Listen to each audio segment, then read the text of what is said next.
Someone drops a glass on the ground, which shatters into pieces. Another person then calls out to a girl named Aria. The maid sees the shattered glass and starts to clean up the mess. As the maid is cleaning by Aria's feet, she notices that Aria's leg got cut by the glass shards. Suddenly, the people around the dinner table start to whisper and murmur to each other. One of them states to everyone that it's very clumsy of Aria to drop her glass. The person continues by telling everyone that this is what they expect from someone with such lowly birth who has no manners. Another person questions everyone about what shall Aria do then. As they are snickering and giggling, someone responds by mentioning to everyone that she will probably start to throw a fit any minute now. Another individual then requests the maid named Jessie to hand them a handkerchief. Jessie agrees to the request. As Jessie is grabbing the handkerchief, Aria states to Jessie to also bring some bandages for her leg as well. Jessie replies by agreeing to her request. Aria then apologizes to everyone for causing a commotion. She continues by telling everyone that although it is against etiquette, she fears that she will have to excuse herself first. She further mentions to everyone to not mind her and to enjoy the rest of their meals.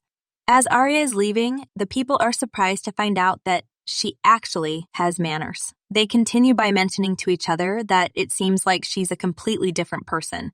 We then learn that Aria is different because she's not the Aria that they used to know. Aria is happy to see her sister Mielle again. She's greatly indebted to her for many things. So this time around, she would like to return the favor. We then see the future where Aria is really bloody and beat up. We also see a knight in front of her and he tells her that she knows what she's done wrong.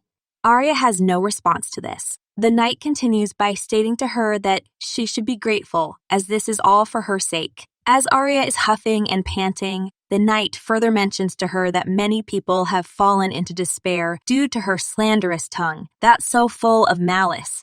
He also states to her that today her tongue will be purified and the people will rest easy knowing that she will never be able to commit such heinous acts again. Suddenly, kids dash to the knight and request the knight to show them the punishment as well. The knight responds to the kids by mentioning to them that he can't do that as they are too young for this. He continues by stating to them that seeing the punishment could even curse them. The kids respond by telling the knight that they just want a peek. Upon hearing this, the knight allows them to see the punishment. He then mentions to them that there's said to be poison on the tongue of a villainess, so they have to bind it with salt. The kids giggle upon hearing this statement and tell the knight that he seems like a scaredy cat. Meanwhile, Aria couldn't recall how it had come to this. Nothing came to her mind anymore. All she wants at this time is to finally be at peace. We then learn that one of the knight's names is Cain. All of a sudden, Mielle states to Cain that there is something she wishes to say to Aria. Cain replies by telling her that she can't because of the things that Aria has done to her. As Mielle takes her hood off, she begs him and mentions to him that she's partly to blame for how Aria has turned out.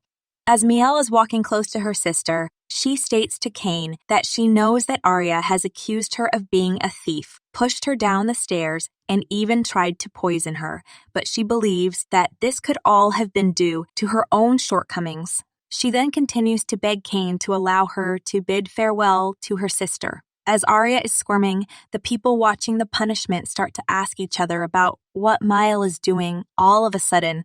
They thought that it frightens Mielle to come face to face with the person who tried to kill her. As Mielle is approaching her sister, Aria starts to think about how it's not her sister's fault. She believes that it was all her. She hadn't meant to hurt her from the start. By the time she realized what she had done, it was already too late to turn back. She knew that her past misdeed had finally caught up to her, and she's now being punished for causing her sister pain. She then started to apologize to Mielle in her head. Suddenly, Mielle leans over to her and states to her to stay still. Upon hearing this statement, Aria looks up and notices a grin on Mielle's face. Aria was shocked and surprised upon seeing this. Mielle then tells her sister that she has something she's been meaning to tell her for the longest time. She continues by whispering into Aria's ear that she's a foolish wench. She further questions her about how stupid can she be. She also asks Aria if she knew that her maids were actually her people and if they told her to bully her. She then grabs Aria's face and mentions to her that she was the one who ordered them to do the bullying and calls her an ignorant fool. As the people watch what Mielle is doing, they thought that she's praying for Aria even though Aria tried to poison her.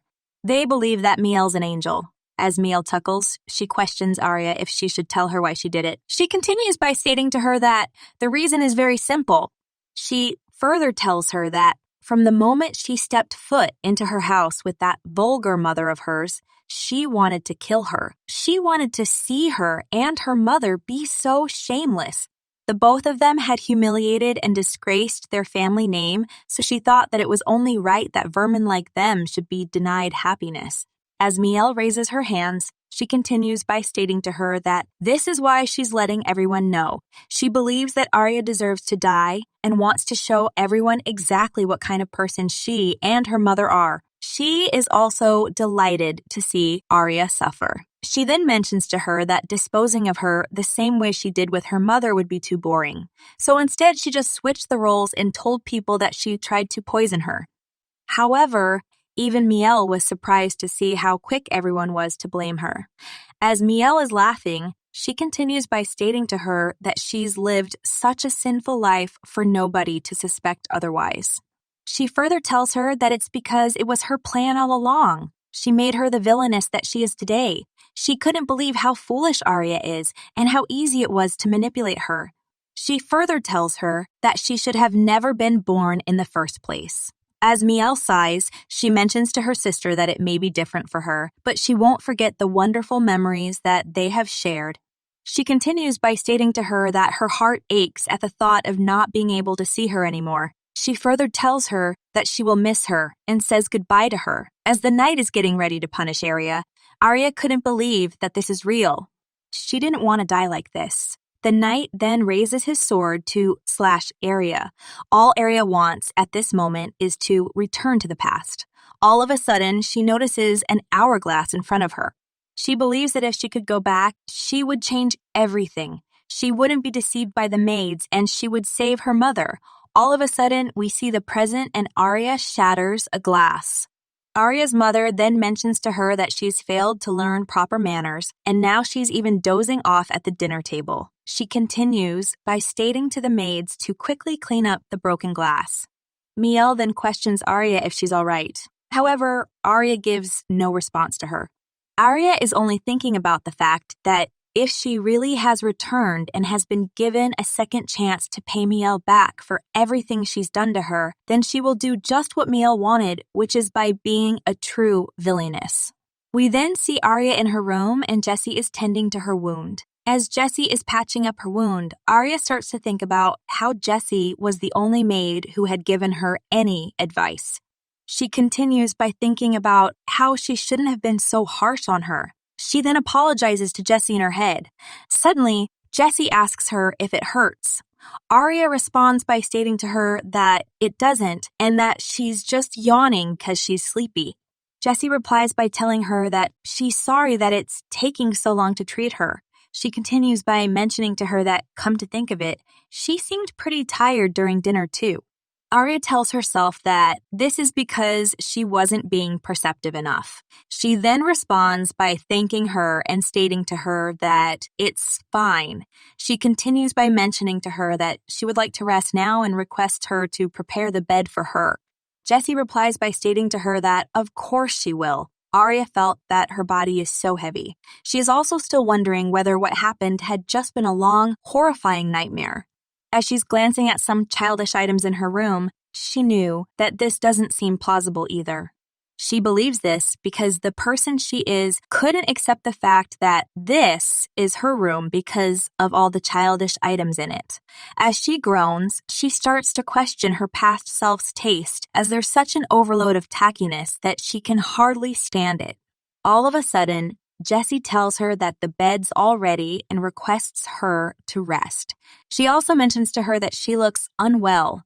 As Aria is getting into bed, she thinks to herself that perhaps she should sleep first, even if this place here is just a dream, or the place she just came from was a nightmare. Suddenly, something pricks Aria, which causes her to scream. Jessie turns around and is confused upon hearing her scream. As Aria starts to pull the blanket off the bed, she states to Jessie that she felt something inside the bed. The two of them check to see what it is, and they realize that it's an hourglass. Jessie then tells Aria that she found it sitting on her bed before dinner time, so she made sure to put it away in a safe place. She continues by apologizing to Aria and mentions to her that she will clean it up right now.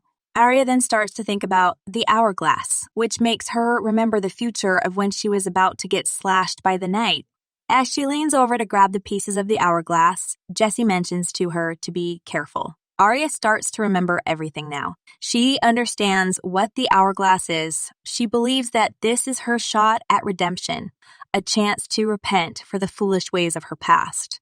She believes that it's a lifeline meant to save a poor girl who's been tricked and deceived her whole life. She also believes that this is what God has so graciously bestowed upon her, his gift of mercy. As she's shaking and trembling, she clenches her fist with the shards in her hand and tells herself that God must have taken pity on her and given her a second chance. She then starts to thank God. Just when she thought all was lost after her miserable and pathetic death, she believes that God showed her such grace. She continues by stating to herself that she will do her best to repay his kindness and make the most of this life. She further mentions to the merciful God that this time she will not live a life of regret. Meanwhile, Jessie is just staring at Aria and is silent as Aria is thinking to herself. Aria then vows to God that there will come a day when every last person who played a part in her suffering will come to choose death over life, for she will make it so. She continues by thanking God again for giving her an opportunity to exact her revenge. We then see the past and learn that Aria had always lacked manners and often misbehaved. Jessie believed that it was perhaps due to the fact that she had been born as the child of a prostitute, but she knew that it can't be helped. She also knew that one's innate nature is what they call origin. She further thinks that Mielle is probably aware of this too, and that's why she assigned her to Aria. Mielle had requested Jessie to look after her sister. She had also stated to her that her sister has a great deal to learn, so she will have to help her a lot and watch over her.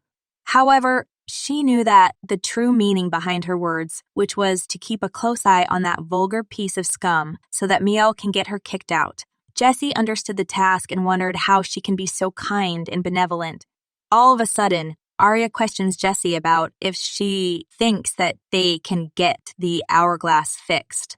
Jessie replies by telling her that she thinks she can and that she will take it to a repair shop. She also starts to think about how Mielle shouldn't worry as she will take care of Aria with all her heart. As Aria is smiling, she thanks her and mentions to her that the hourglass here is her savior. Jessie nervously agrees with her as she's thinking about how she will try her best to take care of Aria. We then see someone sliding their hand on the dining table and they mention to everyone on how it's been a while since they have all gathered together. We learn that the person who was sliding his hand is called Count Roscent, who is Aria's adoptive father. A lady starts to giggle upon hearing his statement and states to him that she knows he's very busy working to support their family, but she's been so lonely without her. She continues by mentioning to him that, of course, rest assured, she's keeping their home safe while he's away. We learn that the lady is actually Aria's biological mother and is named Countess Roscent. Upon hearing this response, a young man starts to think to himself about how Aria's mother is bewitching his father as she bats her eyelashes. He expected this from a prostitute. We learn that the young man is the firstborn son of House Roscent and is named Cain Roscent. Mielle then responds to her dad by telling him that whenever he returns, her heart flutters in anticipation to see what kind of trinkets and gifts he's brought back from his travels. She continues by mentioning him that each gift really demonstrates how deeply he cares for them. The father starts to chuckle upon hearing this and states to her that he's always thinking of them all wherever he is. Aria then asks her father if it's okay with him if she recites a poem for him as a way to reciprocate the love and devotion he's shown them. Aria is also thinking in her head that granted, she never once received any gift. The father responds by questioning her if she's really going to recite a poem. She replies by telling him that she is. The father is surprised upon hearing this and mentions to her that she can, since they have some time before their meals are served. Aria then starts to recite the poem very loud and clear to her family. Once she is done, she bows. The father starts to chuckle and mentions to her that he can see that she's been studying hard.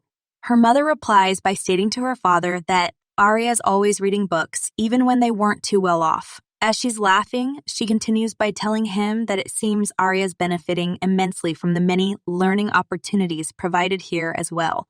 Upon hearing this statement, Aria wonders what books her mother is talking about, as she was too busy trying to survive. She then grins at her father and mentions to him that she's applying herself to her studies so that she becomes a contributing member of this family and so that she doesn't dishonor the house of Roscent.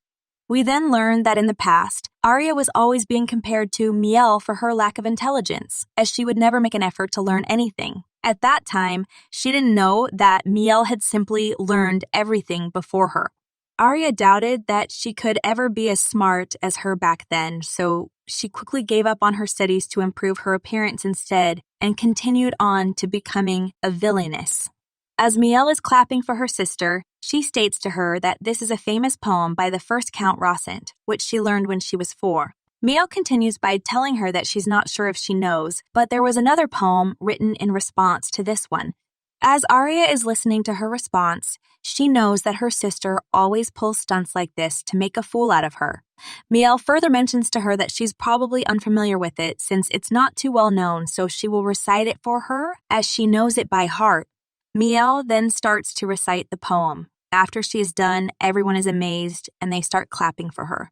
Her father also tells her that the recitation was beautiful. Aria agrees with her father and praises her sister as well. Mielle responds by thanking both of them. Suddenly, Aria states to Mielle that she guesses that she didn't know that the poem was written by the first Count's younger brother, the very brother who had attempted to assassinate him.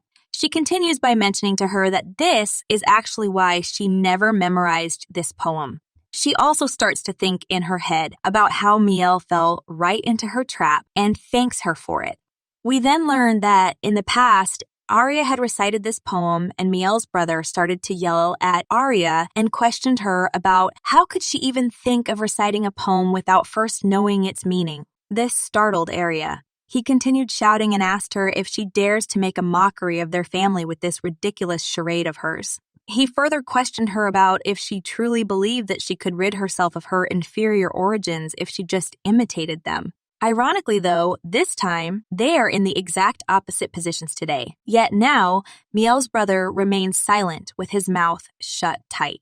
All of a sudden, as the father is coughing and clearing his throat, he replies by telling everyone that the poem was prohibited until a few generations ago for containing metaphors about cursing the family. He continues by stating to Mielle that it appears she committed it to memory without knowing its history. As Mielle is quivering and trembling, Aria believes that, knowing her sister, she probably just memorized the entire book from front to back, believing that this would be enough. Aria was aiming for this weakness of hers as she knows that Mielle never places such importance on actually understanding the material she's reading. As dinner is finally being served, Mielle's brother pats Mielle on the head and states to her that she's only 13, yet she'd already memorized both poems. He continues by mentioning to her that he finds that quite impressive. Mielle thanks her brother for praising him. As Aria is watching this occur, she starts to think about how sweet Mielle's brother is. By her seeing them getting along so well and comforting each other like that makes her want to do something. However, she knows that she has to be patient since her time will come soon. As she's smiling and about to eat her steak, she tells herself to just focus on the delicious meal in front of her instead for now. Through the power of the hourglass, Aria was able to return to the past with full knowledge of how her future would unfold. With that said, she has already decided what she must do now that she's back. The thing she must do first is to learn etiquette. The lady watching Aria's etiquette is impressed. She states to Aria that she's improving day by day. We then learn that the lady is named Sarah and is the only child of Viscount Lauren. She's also Aria's governess. As Aria grins, she replies by telling her that it's only because she makes things so simple and easy to learn. She continues by mentioning to Sarah that she wants to become refined and graceful, like Mielle. She further states that she also doesn't want to disappoint her. She also mentions to Sarah that she's going to do her best so that she can be proud to have her as a student. Upon hearing this response, Sarah is touched. Aria hopes that Sarah will take good care of her, as she is to be the future Marchioness. We then learn that Sarah is set to wed the Marquis of Vincent in the future. Since Sarah is said to be extremely fond of children, Aria plans to use this to her advantage in order to make the Marchioness of Vincent her foothold in gaining more social leverage. In Aria's previous life, she was a far cry from the other noble ladies, for she did not bother to learn proper etiquette. She never thought she needed to learn it because she never deemed it to be necessary. Despite her shortcomings, many still desired her, as she had thankfully inherited her mother's beauty. Back then, she believed making the most of her looks was the only way she could beat Mielle. However, she learned that beauty alone wasn't enough to retain the affection of men. As her beauty faded, the men quickly grew tired of her. The only reason Mielle stood out amongst her peers was due to the early start in her education as the daughter of a noble. As Aria is taking her etiquette lessons with Sarah, she believes that if this is the case, then who's to say that she can't accomplish what Mielle did under the same conditions? She also believes that she can do it too. She wants to become a villainess, just like her. As she's taking a sip of her tea, she mentions to herself that she will go beyond Mielle to surpass her and become the perfect villainess. Meanwhile, Sarah is thinking about how Aria is such a bright child. In the past, when Aria was still a little girl, Aria used to hug Sarah. Her mother would apologize to her and excuse Aria's rowdiness, as she still had much to learn. As Sarah was remembering the past, she starts to wonder why Aria has so many vicious rumors surrounding her. She believes that a jealous person must be spreading them. She also believes that Aria has the wit and charm to one day rise to the top of the social ladder. She knows that there are many who are already beginning to feel threatened by her. She also believes that now that she's also a noble, she will need a lot of help to adapt, and she will assist her as best as she can. She then calls out to Aria and states to her that she's doing very well. She continues by telling her that if they continue at this pace, then she will be able to master all there is to basic etiquette before the year ends. Aria responds by thanking Sarah. Sarah replies by asking her if she's grown accustomed to table manners yet. She continues by mentioning to her that she remembers that she was having some trouble with them before. Aria responds by stating to her that she thinks she's grown accustomed to it and how she owes it all to her. We then see a flashback where yesterday when Aria was eating dinner, her mother praised her as she noticed that her conduct at the table was exceptionally polished. Aria replied to her mother by stating to her that Sarah has been teaching her. Before, Aria would make a mess out of the food if it wasn't to her liking. Aria's father was also impressed by her conduct and told her that they say that education is the answer to everything. He continued by mentioning to her that from now on, she has his full support to learn whatever her heart desires. Aria responded by thanking her father. During this time, Aria told herself that she can manage to eat this if she just focuses on the taste of the dressing instead, even though the dressing isn't particularly tastier than the salad. Mielle then stated to Aria that this whole time, she thought there was a special reason why her plates were always such a mess. She continued by telling her that she realizes now that she'd just been playing with her food. Aria responded by questioning her about what did she mean by special reason. She continued by asking her if she's implying that the servants dislike her enough to purposefully ruin her meals. Mielle replied by asking for more clarification. Aria clarified by mentioning to her that it's true. She won't deny that she lacked manners and was a rather difficult person in the past. She continued by stating to her that she probably thought this because she's never seen the food on her plate stay clean and she knows that she's imaginative and clever. She further told her that she never expected her to think the worst of her like that. Mielle became flustered upon hearing this response and replied by mentioning to her that she was simply joking. All of a sudden, as the father cleared his throat, He advised Mielle to think things through and choose her words wisely before speaking next time. He continued by questioning her about if she can see that she hurt her sister's feelings. Mielle responded by apologizing to her father. We are then back in the present, and as Aria is beaming with happiness, she states to Sarah that she didn't drop any food on the table, and she cut the steak evenly as well. Sarah is happy to hear this from Aria. Aria then starts to wonder if she should begin her next phase of her plan. Suddenly, Aria tells Sarah that there's actually something she's really wanted to learn from her. Sarah replies by mentioning to her that she would be glad to teach her anything she likes, as long as it's within the scope of her abilities. Aria responds by stating to her that she would like to learn embroidery. We then learn about a famous anecdote. It was about the story of how the Marquess of Vincent met his wife, and it was centered around a handkerchief. On it, there had been an embroidery so beautiful. The Marquise were rendered speechless and left completely mesmerized. The nobles believed there was nothing else that demonstrated the worth of a wife more than her handicraft skills. As such, Sarah, who had successfully won over the heart of the Marquise, became a role model for many of the other noble ladies. Legend has it that if a man always carries around the first handkerchief he received from his wife or daughter, then he will be blessed with a long and healthy life. Aria believes that this belief is ridiculous, but she expects this from nobles. As she's laying on her bed, she wonders how a mere piece of cloth can protect you. She guesses that their vanity is what makes it so easy to take advantage of them in the first place. Aria knows that as someone who literally became a count's daughter overnight, there were many aspects of upper-class life that she couldn't understand or easily accept. This society was hardly welcoming to her either.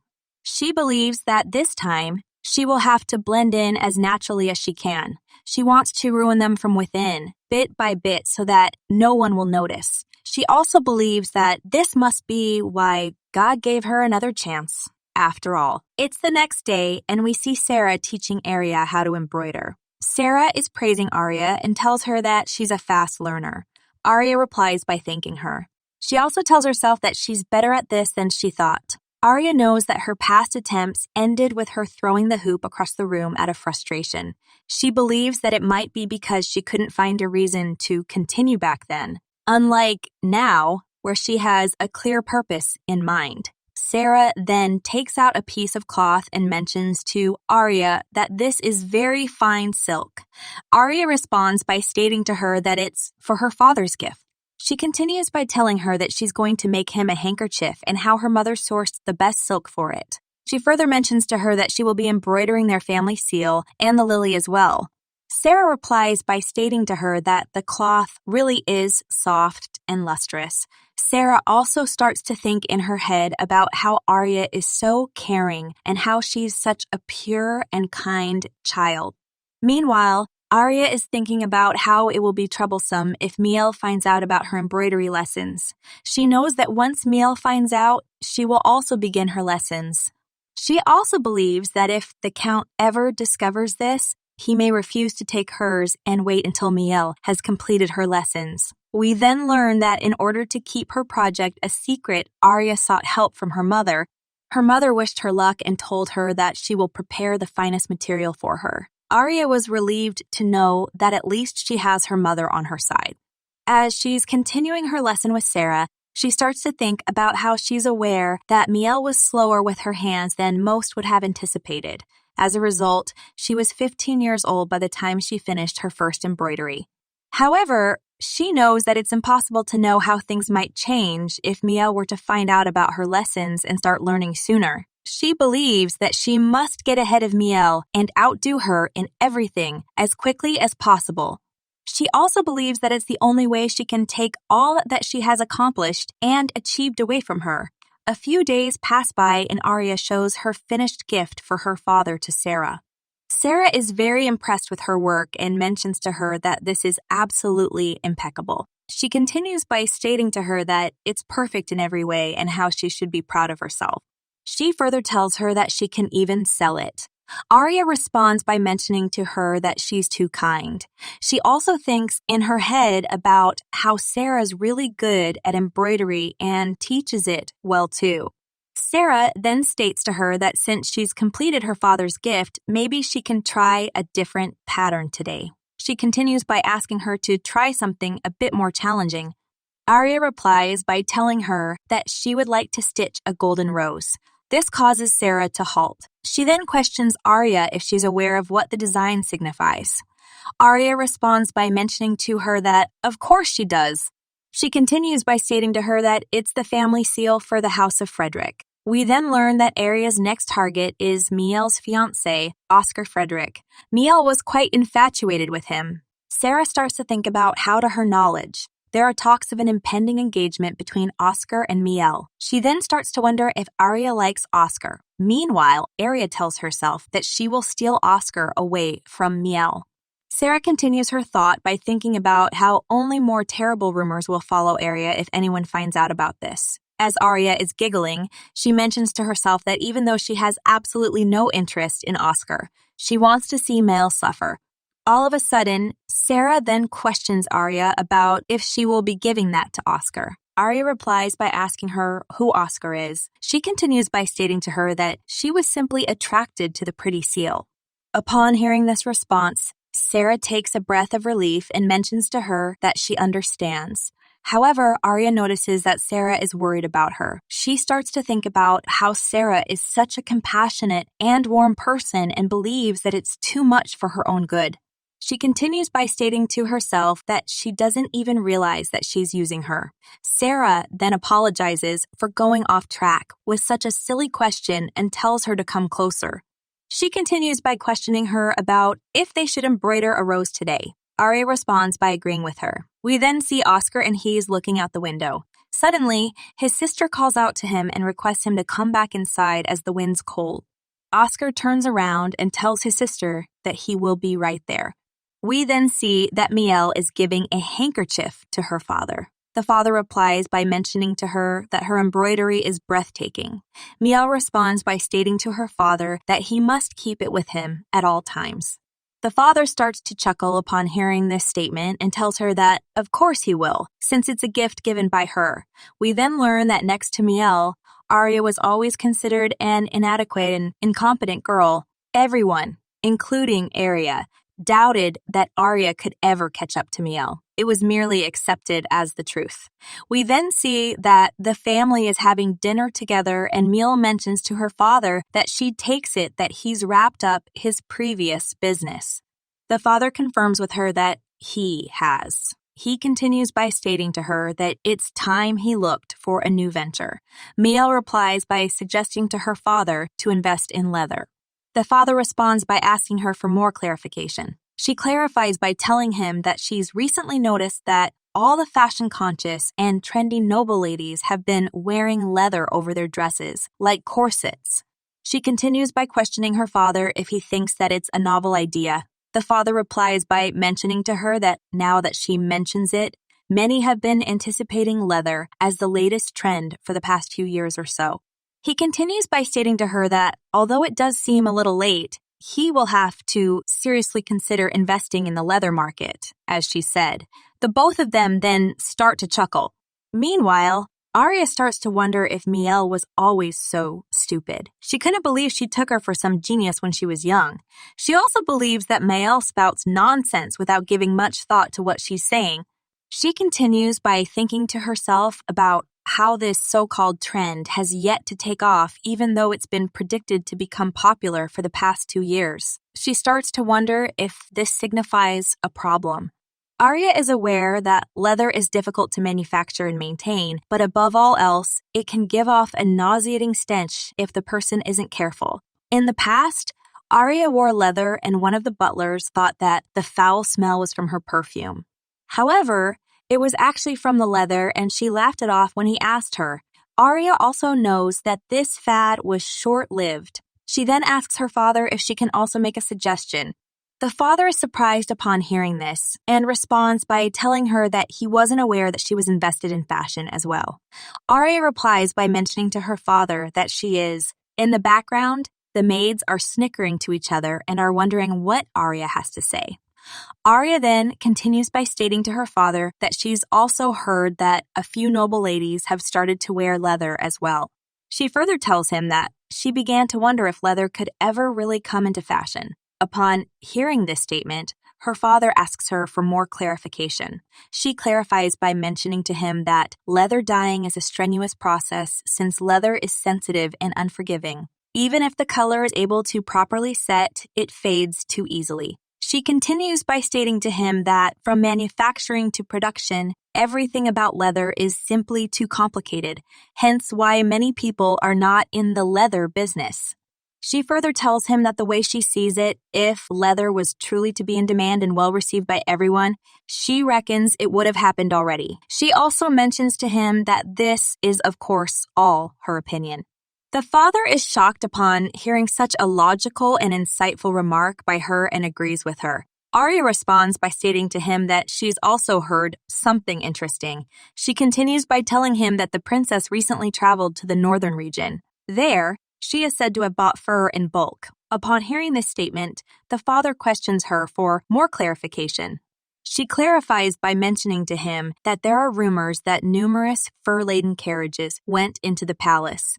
She continues by stating to him that, compared to leather, dyeing fur isn't as tricky. Most colors have no problem setting in fur. She further tells him that it's also soft and doesn't give off any harsh or strong smells. On top of that, anything the princess wears is bound to be regarded as stylish. Hence, if it is something the princess has chosen, fur will naturally become the next big thing. She then asks her father if he agrees. Upon hearing this statement, the father starts to think about how fur can possibly be a very marketable and lucrative item. However, he knows that the demand is still relatively low and its production is quite time-consuming to pursue this. He believes that he would need to get a head start to dominate the market before the competition. The father then asks Aria where exactly did she hear this rumor. Aria nonchalantly replies by mentioning to her father that she doesn't remember and how she only thought to share it with him. She continues by stating to him that she wasn't really paying attention to anything else. The father responds by telling her to try to sort through her memory of that day, and if anything comes to mind. Aria replies by mentioning to him that she wonders who it was. She continues by questioning her father about if it would be more efficient to have someone look into it rather than him waiting for her. The father groans upon hearing this statement and agrees with Aria that this is the faster way to go. As the father is telling his butler to look into this, Aria starts to think to herself about if this succeeds, it'll be thanks to her. If it fails, it'll be his own fault for failing to listen to her. She believes that neither of them have anything to lose. As Aria is grinning, she then apologizes to her father for not being able to recall who she heard the rumor from. The father clears his throat and understands. He then starts to think about how he can't believe he was momentarily swayed by the words of a child. Suddenly, Mielle mentions to her father that she found a hair accessory that he gave her when she was younger. The mother responds by stating to her that it looks very luxurious. The father replies by telling her that he sees that it's embellished with pearls and knows that they were quite popular back then. Kane also responds by mentioning to Mielle that it suits her well even now. The family then starts to remember the trend for dresses back then, and as they are giggling, they recall about how the feast that day was so enjoyable. It's the next day, and the father is leaving for work, and the whole family is seeing him off. The father apologizes for not being able to stay longer. Aria looks over and realizes that her father ended up looking into her suggestion. She believes that her father has a knack for business, as he's already leaving to procure fur as soon as he deemed it profitable. Kane replies to his father by requesting him to take care of himself. Mielle also states to him to not overwork himself either. The father starts to laugh upon hearing these requests and tells his children not to worry as he won't. He continues by wishing them all the best while he's away. All of a sudden, Aria grabs her father's hand, which catches him off guard. She then mentions to him that there's something she would like to give to him. She takes out a handkerchief and gives it to her father. She then continues by stating to him that she's afraid it's not perfect since she's only a beginner, but she thought he might need it for his long journey ahead. The mother also glances over to see the handkerchief as well. As Aria is beaming with happiness, she requests her father to be safe and tells him that they will all be patiently waiting for his return. The mother responds by mentioning to her husband that she prepared the silk for Aria after she told her that she wanted to embroider something for him, but this is better than she could have imagined. The father starts to chuckle upon hearing this statement and replies to Aria by stating to her that this is a precious gift that he will be sure to treasure. Aria responds by telling him that she's glad that he likes it. The two of them then start to laugh as Mielle is watching all of this occur. Aria then glances over at Mielle. She also turns around and questions Mielle and Kane if they would like her to make one for them. Kane replies by mentioning to her that she would rather not. Upon hearing this statement, Aria responds by stating to him to have it his way. To Aria, it honestly didn't matter to her whether Kane wants one or not. She only wanted to see that look of despair on Mielle's face. As Mielle is quivering and trembling, she replies to Aria by telling her that she's fine too. Aria responds to her by mentioning to her that she understands and how she can let her know if she ends up changing her mind. The father then gets into his carriage, and as he's leaving, he states to everyone that he hopes to see them all soon. It's the next day, and as Aria is walking through the hallway, she hears Mielle shouting. Mielle is also slamming and crashing things as she's shouting to the teacher to just get out. Upon hearing all of this noise, Aria starts to wonder how many teachers Mielle has thrown out today alone. She further believes that after Mielle saw her quality of embroidery, there's no way that she would be satisfied with any old teacher. She also tells herself that she will continue advancing forward like this, moving ahead of her, and how the gap between them will only grow wider. She knows that ultimately, their endings will switch too. Aria believes that, despite Mielle's young age, she can probably already sense just how much of a threat she is to her. It's the next day, and the mother and Aria are laying outside. As the mother sighs, she mentions to her that the aroma of the tea is very pleasant. Aria agrees with her statement.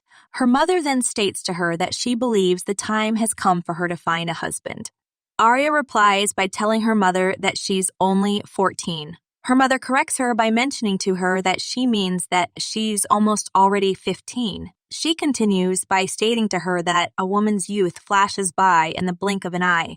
She further tells Aria that when she was her age, life was very tough for her. She mentions to her on how she can't imagine how much she had to suffer and endure just to survive and to appease people.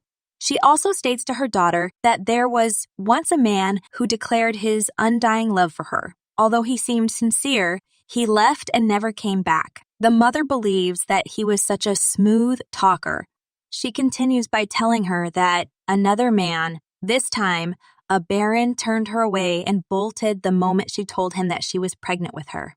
Aria responds by mentioning to her mother that she should have just abandoned her then. Aria thinks that this is what she would have done. She believes that a child is nothing but a burden when you can barely fend for yourself in a place like that. Aria's mother replies by stating to her that the country bumpkin wasn't going to accept her even if she got rid of her anyway. She continues by telling her that she, however, can't deny the fact that she regretted having her. She further mentions to her that everything worked out in the end. As her mother is sipping her tea, Aria questions her if it really did. Her mother responds by stating to her that, of course it did. She continues by telling her that a wealthy count with a grand estate and successful business is better than a lowly country baron any day. The mother believes that she was troubled by more hardships than she can count. But it's all in the past now for her. Suddenly, Aria's mother mentions to the maid to bring out a fresh pot of tea as the tea is cold now. The maid replies by agreeing with her. Aria has no words upon hearing her mother's statement as well. She then starts to think about how she supposes her mother was able to get out of there because of the mindset that she has. She is grateful that she even brought her here with her, although She knows that she foolishly couldn't do anything when she died in her past life. As Aria's mother is winking, she then states to Aria that Mielle seems to have taken an interest in the firstborn son of the House of Frederick. Aria replies to her mother by telling her that she must mean Oscar. Her mother responds by mentioning to her that she's correct and how the firstborn son is one of Kane's colleagues from the academy. She continues by stating to her that Mielle is practically begging her older brother to bring him around one day. Her mother further states that the House of Frederick and the House of Roscent are a rather compatible match. As she's giggling, the mother also tells Aria that they shouldn't forget that the House of Roscent has 2 daughters now. Aria starts to giggle as well and agrees with her mother's statement. As her mother continues to laugh, she mentions to her that she only wishes for her happiness and what's best for her. Upon hearing this statement, Aria tells herself that her mother shouldn't be afraid since she's prepared and determined to destroy Mielle. She is also aware that, after all, people are said to find relative happiness and joy in the misfortune and misery of others. We learn that Kane has gone back to the academy and Mielle is cooped up in her room all day, busy embroidering. As Aria is smiling and laughing, she can hardly contain her giddiness since the people who usually see her as a thorn in their side are gone. Sarah questions Aria if something good happens today, as she seems to be in quite a fine mood today. Aria glances over at Sarah and replies by stating to her she is as quite a few good things happened actually. She continues by telling her that meeting her was the greatest blessing of them all. Sarah is touched upon hearing this response. Aria also starts to think to herself on how Sarah is truly quite useful and helpful to her. Suddenly, Sarah mentions to Aria that she has some good news for her today. Aria responds by asking her what it is. She replies by stating to her that she was planning on hosting a private tea party with some of her closest friends in a couple days and she would like to invite her. Upon hearing this response, Aria starts to think about how, unfortunately, Sarah's inner circle is only full of insignificant and irrelevant nobodies before she became the Marchioness of Vincent. Sarah is highly motivated and continues by telling Aria that she's such a wonderful student and how she wants to show everyone what a lovely and kind young lady she is. Aria starts to believe that Sarah must have invited her because of some rumors. We then learn about a rumor about how Aria throws a tantrum in a jealous fit of rage against Mielle. We also learn about the rumor where people believe that Aria is the spitting image of her mother, right down to her horrendous personality. The people also believe that the stench of their rotten greed is so putrid that you can smell it from a mile away. The rumors also state that Aria is a conniving person who is out to ruin the House of Roscent and poor Mielle is left to cry herself to sleep every night. As Aria turns around, she continues by thinking about how those rumors are all true, except for the last one as all of them happened in the past. Meanwhile, Sarah is insistent and earnest to Aria on inviting her to this tea party. Upon hearing Sarah being insistent, Aria decides that the time has finally come to set the record straight. She then responds to Sarah by mentioning to her about how could she dare to attend such a gathering. She continues by stating that, nevertheless, since she is hosting the event, she requests to Sarah if she can join her and her friends for tea. Sarah replies by telling her that of course she can and how she's sure everyone will welcome her. Aria responds by thanking her. She then bursts into her room to decide what outfit she should wear for the event. She notices Jessie and calls out to her to throw all of her clothes out as she believes that her clothes are too gaudy and childish. Jessie is a little confused at first, but then agrees to throw them out for her. As Jessie is throwing out the clothes, Aria sits down and believes that even Jessie knows that these dresses belong in the garbage and aren't worth keeping. She continues by telling herself that she reckons her past self is the only one who would disagree. She also starts to wonder who in the world designed such flamboyant and tacky outfits for a noble lady. She knows that whoever it was, someone as unfashionable as her would have bought these up in an instant. All of a sudden, Jessie mentions the hourglass to Aria, which grabs her attention. This causes Aria to question Jessie about if it is fixed. Jessie replies by stating to her that it has been fixed and asks Aria if she should pick it up after she's disposed of her clothes. Aria responds by telling her that no, it's fine as she has to visit the dressmaker anyway, so she will go collect it herself. She then requests Jessie to help her get ready. Aria starts to believe that it would be best to minimize any kind of contact the Hourglass has with other people. She also believes that she has to be extra cautious when handling it too, as she doesn't want something to happen to the object that is her savior. Suddenly, as Jessie is reluctant and hesitant, she mentions to Aria that she will have nothing to wear if she throws everything out. Only her indoor clothing remains. This causes Aria to falter as she realizes that her closet is completely empty. She then starts to think about how she forgot that nobles have different wardrobes for indoors and outdoors. She also believes that she knows nothing as she's only ever had rags to wear. However, she just can't bear to wear the childish clothing again. She starts to wonder if there really isn't anything in this large house for her. All of a sudden, Aria starts to remember how Mielle and her are the same height, which gives her an idea. She then tells Jessie to return the clothes to the closet.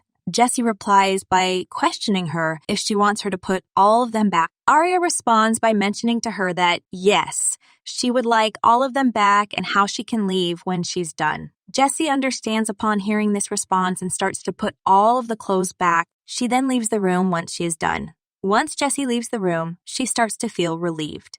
She believes that things have been awkward between the two of them ever since Aria suddenly changed. However, it's reassuring for her to see that Aria is still as fickle as ever. Meanwhile, Aria is rummaging and ransacking through her things trying to look for something. She finally finds the item, which turns out to be matches. Suddenly, a huge flame is created in her room and she calls out for help. Jessie runs into Aria's room to save her and calls out to her. As the blaze continues, Jessie also tells the other maids to quickly get some water to put the fire out. Once the fire is out, Aria starts to sniffle. She then states to everyone in the room that she just wanted to light a candle, but the match got so hot that she accidentally dropped it out of surprise. As she continues to weep and sniffle, she asks her mother what she should do. Meanwhile, all of the maids are whispering to each other and feel sorry for her. They believe that she is very fortunate that only her clothes caught on fire as well. Aria's mother replies by telling her that it's all right as she's still young. She continues by mentioning to her that she understands how frightened she must have been and is thankful that they were able to extinguish the fire before it spread. Aria responds by stating to her mother that she was about to leave the house, but all of her clothes have burned. Aria's mother glances over to check and realizes that she's correct. She replies by telling her daughter that she can't possibly go outside like that. She continues by mentioning to her that it seems she must temporarily borrow an outfit from someone who shares her measurements. This causes Mielle to flinch, as she has the same measurements as Aria. Her mother also starts to think about how Aria has grown quite mature lately and supposes that her old clothes have gotten too childish for her taste. She can't say that she blames her daughter. Aria then apologizes to Mielle and states to her that she tried hard to not become a nuisance to her. This causes Mielle to falter. Aria continues by requesting Mielle to lend her valuable clothes. She further tells her that it's fine if she doesn't want to, as she doesn't want to force her to do something that she doesn't want to. She also mentions to her that while it's a bit embarrassing, she can go out in loungewear and requests her to not concern herself with her. This causes the maids to whisper amongst themselves as they wonder if that is even allowed, as she's a noble. Aria then states to Mielle that she will try to be as quick as possible so she doesn't disgrace their family. She continues by telling her that most people won't recognize her anyway. Upon hearing this statement, this causes the maids to whisper and murmur even more. They start to wonder if Mielle is really not going to let Aria borrow any clothes and how this would cause Aria to be humiliated. Meanwhile, Aria starts to think about how she's sure that the maid's reactions would have been different if she had lost her temper and argued like she used to in the past. However, now that she knows that there are more effective methods of getting her way, she will no longer resort to her old behavior. Mielle then finally responds by mentioning to Aria that she can take whatever she needs as they are just clothes. Upon hearing this response, Aria grabs Mielle's hands and thanks her so much. The maids also start to think about how that's so nice of Mielle and how both of them are so cute. Mielle replies by stating to Aria that she's glad that they wear similar sizes. Aria responds by calling Mielle an angel and thanks her once again. Mielle then takes Aria to her room and requests her to choose any dress that's to her liking. Aria starts to look through the dresses and is searching for a particular dress as she believes that it should be here somewhere. She then slides Mielle's clothes to the side and finds the box that has the dress inside that she was looking for. She then tells Mielle that she would like to wear this. Mielle turns to see what dress Aria picked and says that she can. Suddenly, Mielle realizes that the dress that Aria picked out is the dress that Oscar gave her as a birthday present to her last year. Aria knows that Mielle was too scared to ruin the dress, which caused her to outgrow it before she even had a chance to wear it. Aria then asks her if she's not allowed to take this one. This causes Mielle to tremble and shake. Aria continues by mentioning to her that she made an effort to avoid the ones that looked too expensive and opted for the plain one. As Mielle is hesitating, the maids start to whisper and wonder if Mielle has always had that dress before, as they have never seen it before. They also wonder what's going on with her. Meanwhile, Mielle is still shaking and quivering and tells herself that she keeps it hidden inside her closet where no one can see it. She also starts to wonder how Aria managed to find it. Aria further states to Mielle that she doesn't have an eye for fashion, so she must have selected something too valuable. She also apologizes to Mielle and tells her that she can be really dense sometimes. She then starts to look through her closet for something different. This causes the maids to whisper about how they knew that Mielle didn't want her sister to borrow her clothes from the start. Meanwhile, Aria is thinking to herself about how Mielle should act in accordance with the image she's meticulously crafted for herself. She wants Mielle to hurry and bestow her with her kindness before anyone suspects her otherwise. Mielle then hesitantly mentions to Aria that she can take it. This makes Aria very happy. As she grabs Mielle's hands and is jumping for joy, she states to her that she was positive that she wouldn't let her wear it since it's so beautiful. She continues by telling her that she will take good care of it and return it in pristine condition. Mielle replies by mentioning to her that she appreciates that. Aria is also relieved to hear this response and believes that had Mielle been any older, she might not have given up so easily. She also believes that Mielle is still a young child who doesn't know how to refuse and stand her ground. As Aria gets on the carriage, she tells herself that, before this young lily fully blooms, she has to nip its bud and completely uproot its stem. As she's heading somewhere, she continues thinking about how this way, the gruesome head trembling in that square will be Mielle's and not hers. As Aria is heading into the city, she starts to remember about how Mielle called her an ignorant fool and was almost successful in killing her. She tells herself that it's all right and how it didn't happen. She then arrives at the boutique. As she is walking inside, she starts to wonder whether the Count would be taken aback by her appearance if she were to dress too plainly. Aria then starts to remember a memory where her father asked her why her clothes are so shabby. She also starts to think about how the fur business she suggested would surely be a success. She believes that if her father has a conscience, seeing her in such a humble state will no doubt cause him some discomfort. She starts to like the sound of that and decides to proceed with this plan. As Aria is looking through the clothes, the shopkeeper nervously chuckles and requests her to take her time to look around, even though their dresses are basic and of not much value. Upon hearing this statement, Aria starts to think about how just a year ago, she wouldn't have been able to afford even a dress as basic as these, no matter how many months she starved to save up for it. Aria then continues to look through the dresses.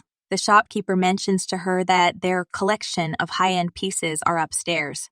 Aria replies by stating to him that it's fine and requests him to package all of the items she's handed him so far, including the last one here. As the shopkeeper dashes away, he responds by telling her that he's on it and requests her to enjoy some refreshments while he prepares her things.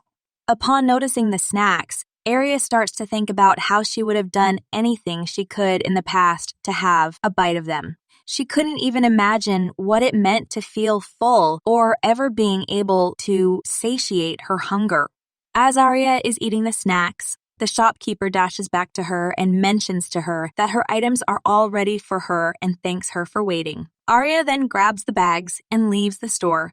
Outside the store, she notices two children which remind her of herself and her childhood friend. We then see a flashback where a man named Hans shouted out to everyone to come rent today's newspaper and how it's 5 shillings for 10 minutes. He continued by stating to everyone to read up on the latest news for just 5 minutes. Aria went up to Hans and asked him if he's selling newspapers. Hans responded by telling her that he isn't. He's lending them out since it's cheaper than buying one. He continued by mentioning to her that this way, he can earn as much money as he wants with just a single newspaper. Aria was amazed by hearing this and stated to him that she wants to sell newspapers too. Hans replied by chuckling and mentioned to her that he guesses that this will make them rivals then. He continued by stating to her that the truth be told, you don't make much money doing this. We then see in the flashback that the citizens were whispering and murmuring about how Hans got hit by a carriage. They heard that he ended up dying and felt sorry for him. We are then back in the present and Aria states to Jessie to tell the kid over there that is renting out newspapers that she will pay him a month's salary right now if he sells that newspaper to her. As she is getting into her carriage, she continues by mentioning to Jessie to also buy her a copy of the newest issue whenever it's printed. Upon hearing this command, Jessie is confused at first, but then understands the request. We then learn that the newspapers for nobles are informational periodicals at best. They rarely, if at all, report what's beyond the surface. Newspapers for the commoners, on the other hand, cover all sorts of rumors and top stories that are rather explicitly and uncensored. Aria starts to look through the newspaper and notices an article about missing people. Upon reading the article, she starts to remember how the missing people in the article were later discovered by the Crown Prince to be victims of an underground slave trade operating out of a casino. She also starts to wonder about how, at the end of the day, isn't being in favor of slavery simply a selfish desire to own livestock you can communicate with. She believes that slaves cannot even willingly die, for their fates rest entirely in the hands of their owners. She also believes that compared to these monsters, Mielle and Cain seem somewhat civilized, since they had her executed under the court of law. Aria continues by thinking about how it's merely their inflated conceit as nobles speaking and knows that this weakness is exactly what she will be taking advantage of. Aria knows that she wasn't too familiar with this story before. However, one thing she distinctly remembers is how many people praised the Crown Prince for uncovering the slave trade and rescuing the victims. As the carriage is rattling, she starts to wonder if it will be too difficult to win over the Crown Prince. She is aware that she hasn't even seen the Crown Prince, even when she was in her prime in high society. Despite being a noble, the Crown Prince and her still lived in different worlds. As she's entering another store, she guesses that this is what social status is. As the shopkeeper is yawning, he welcomes Aria inside. Upon hearing his welcome, Aria starts to wonder if he remembers her as she occasionally came here to buy this and that. She then states to him that she's come for her hourglass. The shopkeeper brings the hourglass to her upon hearing this statement. As Aria is examining the hourglass and the shopkeeper is nervously watching her examine it, she starts to think about how the hourglass looks great. She believes that the old man is pretty skilled with his hands. She then tells him that she's very pleased with his work as he has managed to repair something that had completely shattered. The shopkeeper responds by thanking her. As Aria is looking around the store, she realizes that she was charged double for the repairs. She also starts to think about how, unlike the boutique, this place makes her feel a little nostalgic since she visited here often. She starts to wonder if she should browse a bit more before she returns home. Aria continues by thinking about how, from a superficial, ditzy area to an area who's rather homely and plain, an ingenuous and inexperienced young lady who's trying her best to learn and adapt to the ways of nobility is the person she must become if she wants the nobles to lower their guards. This thought causes her to giggle as someone is passing by her. Suddenly, she starts to feel chills. She wonders what that was. She believes that no one is even casting a glance in her direction.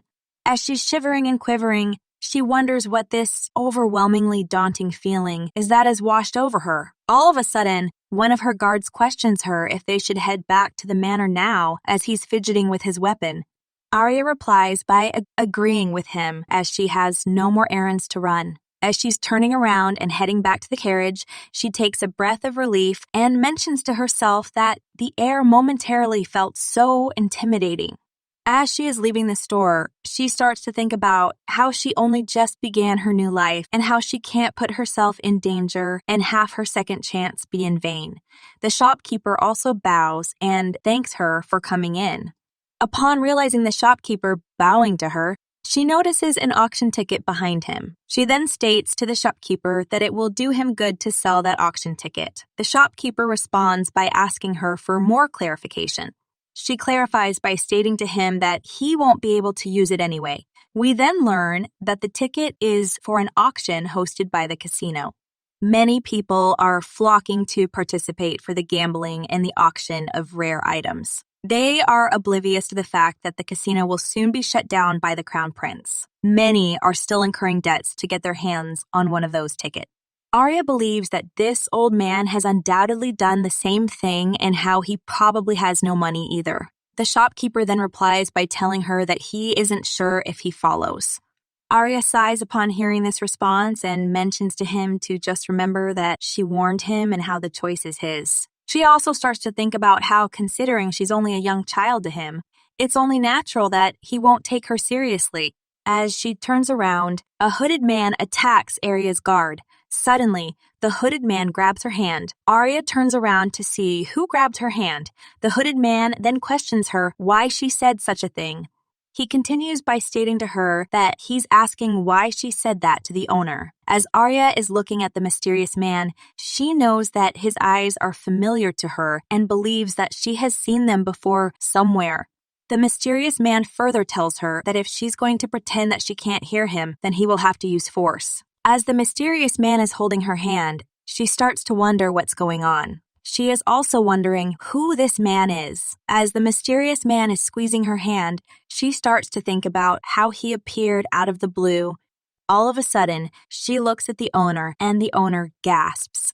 She then starts to think about how she was too flustered at first since he had grabbed hold of her out of nowhere.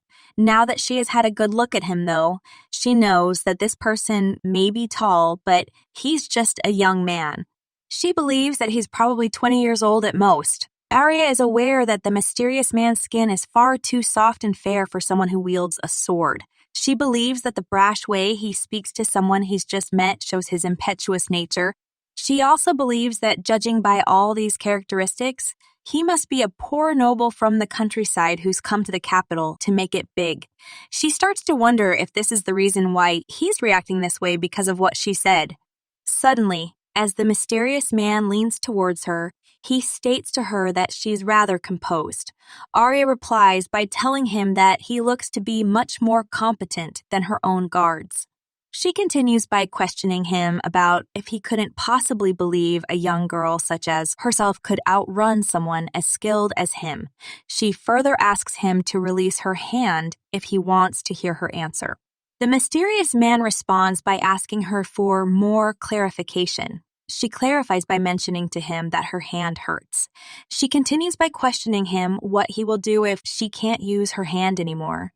The mysterious man has no response upon hearing this question. He then lets go of Aria's hand and states to her to tell him now. As Aria is shaking her hand, she replies by stating to him that she heard rumors that the casino will go under soon. The mysterious man responds by asking her for more clarification. She clarifies by telling him that rumor has it that Viscount Lupre's unwise investments landed him in deep financial trouble. She continues by mentioning to him that in order to compensate for his losses, he's supposedly selling the casino and then skipping town. She further questions him if this answers his question. The mysterious man replies by stating to her to wait. As he's pulling out his sword, he tells her that if he finds out that she's lied, then she will have to pay for deceiving him. Aria responds by asking him how does he plan on discerning the truth. She continues by mentioning to him she told him from the beginning that they were rumors. Upon hearing this response, the mysterious man is silent. He then replies by stating to her that she has a point. Aria then gets into her carriage and starts to leave. As the mysterious man is watching her leave, the mysterious man's subordinate questions him if that's the seal of the House of Roscent on the carriage. The mysterious man responds by telling him that she was wearing the rose of House Frederick as a brooch. The subordinate replies by mentioning to him that she's probably Mielle. He continues by stating to him that he vaguely remembers hearing about talks of marriage between the two houses. He further tells him that the House of Roscent has another daughter, but she was brought by her mother, the Count's second wife. Not to mention, the other daughter is said to be wayward and petulant. He doubts that's her. Upon hearing this statement, the mysterious man starts to think about how Mielle means honey in the ancient language. He also believes that the name does not suit her at all. He starts to wonder if he's seen her somewhere before, as she seemed familiar. The subordinate then asks him if he should instruct someone to keep tabs on her.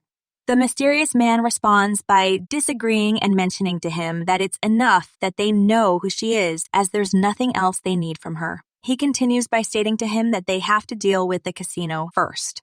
Upon hearing this statement, the subordinate is slightly surprised and questions him if he's taking her seriously. He continues by telling him that she could have simply been joking. He further mentions to him that, moreover, they haven't gathered sufficient information to carry out their plan yet. It's far from perfect. The mysterious man replies by stating to him that it still beats allowing Viscount Lupre to run away. He continues by telling him that this would only complicate matters, as they would then need to request assistance from whichever foreign land he's in to capture him. He further mentions to him that as long as they keep him within their boundaries, even if their plan goes astray, it will only be a minor setback. As the mysterious man is contemplating, he also states to him that currently there's no place that is thriving as much as the casino. He continues by telling him that it's the first time someone other than them have mentioned its closure. Upon hearing this response, the subordinate nervously mentions to him that technically they will be the ones responsible for its ruin. He continues by asking him when should they proceed. The mysterious man responds by telling him today. The subordinate is surprised upon hearing this reply and questions him if he thinks today is a little too soon. The mysterious man replies by stating to him to get into positions within the hour, as they are going straight in. The subordinate responds by mentioning to him that he understands and how they will begin preparations right away. The mysterious man then raises his hand and starts to look at it. Meanwhile, people at the manor are welcoming Aria back from her trip. As Aria is chuckling, she replies by stating to them that she's sure glad she's home, as her life was in serious danger while she was out. Upon hearing this statement, the guards start to wonder if Aria will fire them. Aria then starts to wonder what she should make of a guard who not only failed to protect her, but didn't even attempt to save her. As she's glaring at the guards, she tells herself that they are useless fools. As she flops onto the couch, she starts to think about how, although she has half a mind to ask her mother to fire them without a letter of recommendation. As she's gulping on her water and the guards are nervous and anxious, she believes that perhaps making the best of it is also an option. As she's smiling, she then tells the guards that it's been so long since her last outing that she forgot just how violent some commoners can be. She continues by asking the guards if they agree that the incident could have ended up terribly. Upon hearing this question, one of the guards leaps and agrees with her. However, the other guard smacks him and mentions to him that he's an idiot. He continues by whispering to him that she's telling them they are incompetent. As Aria is flapping her hand, she states to the guards that the two of them look paler than her wrist. The guards have no response upon hearing this statement. She continues by telling the guards that the opponent's skills were much more advanced than theirs and how it couldn't be helped then.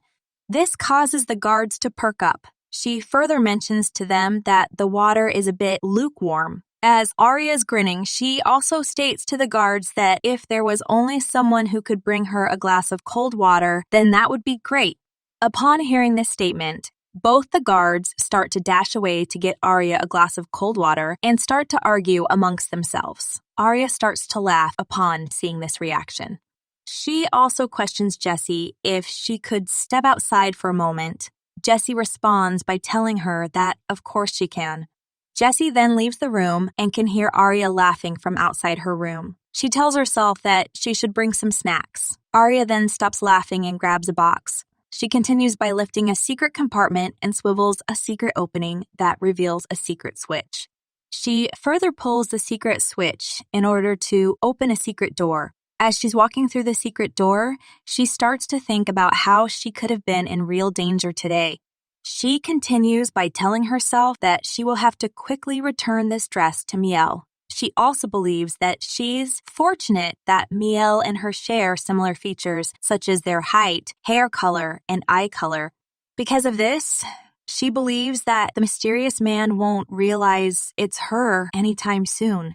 As she's placing the box on the desk, she starts to think about how once she tells Mielle that she received many compliments in this dress, she will start wearing it a lot more often to show that she's the rightful owner, even though it's Mielle's dress. As she closes the door to the secret room, she tells herself that this is how she will pass Mielle off as her. We then see that the guards dash towards her to offer her the glass of cold water. She mentions to them that she thought she was going to die of thirst. As she's smiling, she continues by requesting the guards to continue to take good care of her. She also starts to think about how, having seen what the future holds for her, she's not that much more afraid of it. Thus, she believes that she must lay the groundwork to change the course of her doomed destiny. As the guards are thanking her for giving them another chance, she continues by telling herself that the first step is to train these two guards to be her faithful dogs. She also believes that it would be best for her if she never saw the mysterious man ever again. We then see the mysterious man commanding his subordinates to head out. The subordinates respond to him by understanding their command. We then see that Mielle is walking towards her carriage and is thinking about how Aria told her that everyone complimented her on how pretty she looked in the dress, even though it's not hers. Mielle believes that compliments or not, nothing changes the fact that she's the rightful owner of this dress. We then see Aria and she is telling herself that Mielle can go and flaunt that special dress of hers all she wants. In fact, she believes that it would be better if she were mistaken for her and had to deal with the consequences of her actions too. Meanwhile, Sarah is stating to Aria that there will be a total of 6 in attendance, including the both of them. She continues by telling her that therefore handkerchiefs would be suitable gifts. Upon hearing this statement, Aria asks her more for clarification. Sarah clarifies by apologizing to her as it slipped her mind that this was her first tea party. She continues by mentioning to Aria that traditionally, they build friendships with other ladies and strengthen their bonds by exchanging their personal handicrafts at these kinds of social gatherings. She further asks her that since her needlework is astounding, why doesn't she prepare embroidered handkerchiefs? Upon hearing this statement, Aria starts to remember how she had once mentioned this tradition to her mother, as this was also prevalent between family members. However, her mother merely scoffed at the idea. She then starts to imagine how it would look if her and Mielle were to partake in it. As Aria is groaning, she starts to wonder if jewels would make for the best gifts. She continues by believing that she wouldn't know any better. She further tells herself that if Sarah says it's customary to prepare handicrafts, then she has no choice but to go along with it. Sarah then states to her that she drew influence from the Empire Seal to design this. She continues by questioning Aria if they should jump right into it. Aria replies by mentioning to her that she would love to. She also starts to think about how, seeing as she has to make these gifts anyway, perhaps she could take this chance to mock Mielle's lack of talent while she's at it. We then see that Aria shows her embroidered handkerchief to Mielle and apologizes to her as she put together the handkerchief for her even though she said she didn't need one. She continues by stating to her that she just really wanted to give her this in hopes that they could grow closer and deepen their bond, as she's been told it's common practice for noble ladies to exchange such gifts. Mielle is shocked upon seeing the handkerchief and nervously thanks her. Aria responds by telling her that she heard she was working hard on her embroidery too. She continues by asking her if she can take a look at one of her projects. However, Mielle interrupts her and mentions to her that there's nothing to show her. She continues by stating to Aria that she forgot she had something to do and requests to be excused. As Mielle goes back to her room and slams the door, Aria is waving bye to her and tells her that it's all right if she says so. We then see that Aria is thinking about how it would be nice if Mielle could remain a fool like this until the day she died. She also thinks that it's unfortunate that it's inevitable that Mielle will soon mature and become wiser. Aria starts to wonder, why did she ever stupidly fall for her shallow tricks and through that vase? She knows that it wouldn't be an exaggeration to say that her life slowly began going downhill after that incident. As she's looking at herself in the mirror and sighing, she supposes that she was wrong to throw the vase in the first place. She continues by thinking about how she just has to be careful not to make the same mistake and repeat her horrendous past again. She then wonders if they should go make acquaintances with those noble ladies for the sake of her future. She also tells herself that she should take her new dog out for a walk too. We then see that one of the guards is bowing to her and welcoming her. The new guard is baffled upon seeing this and wonders what's gotten into him.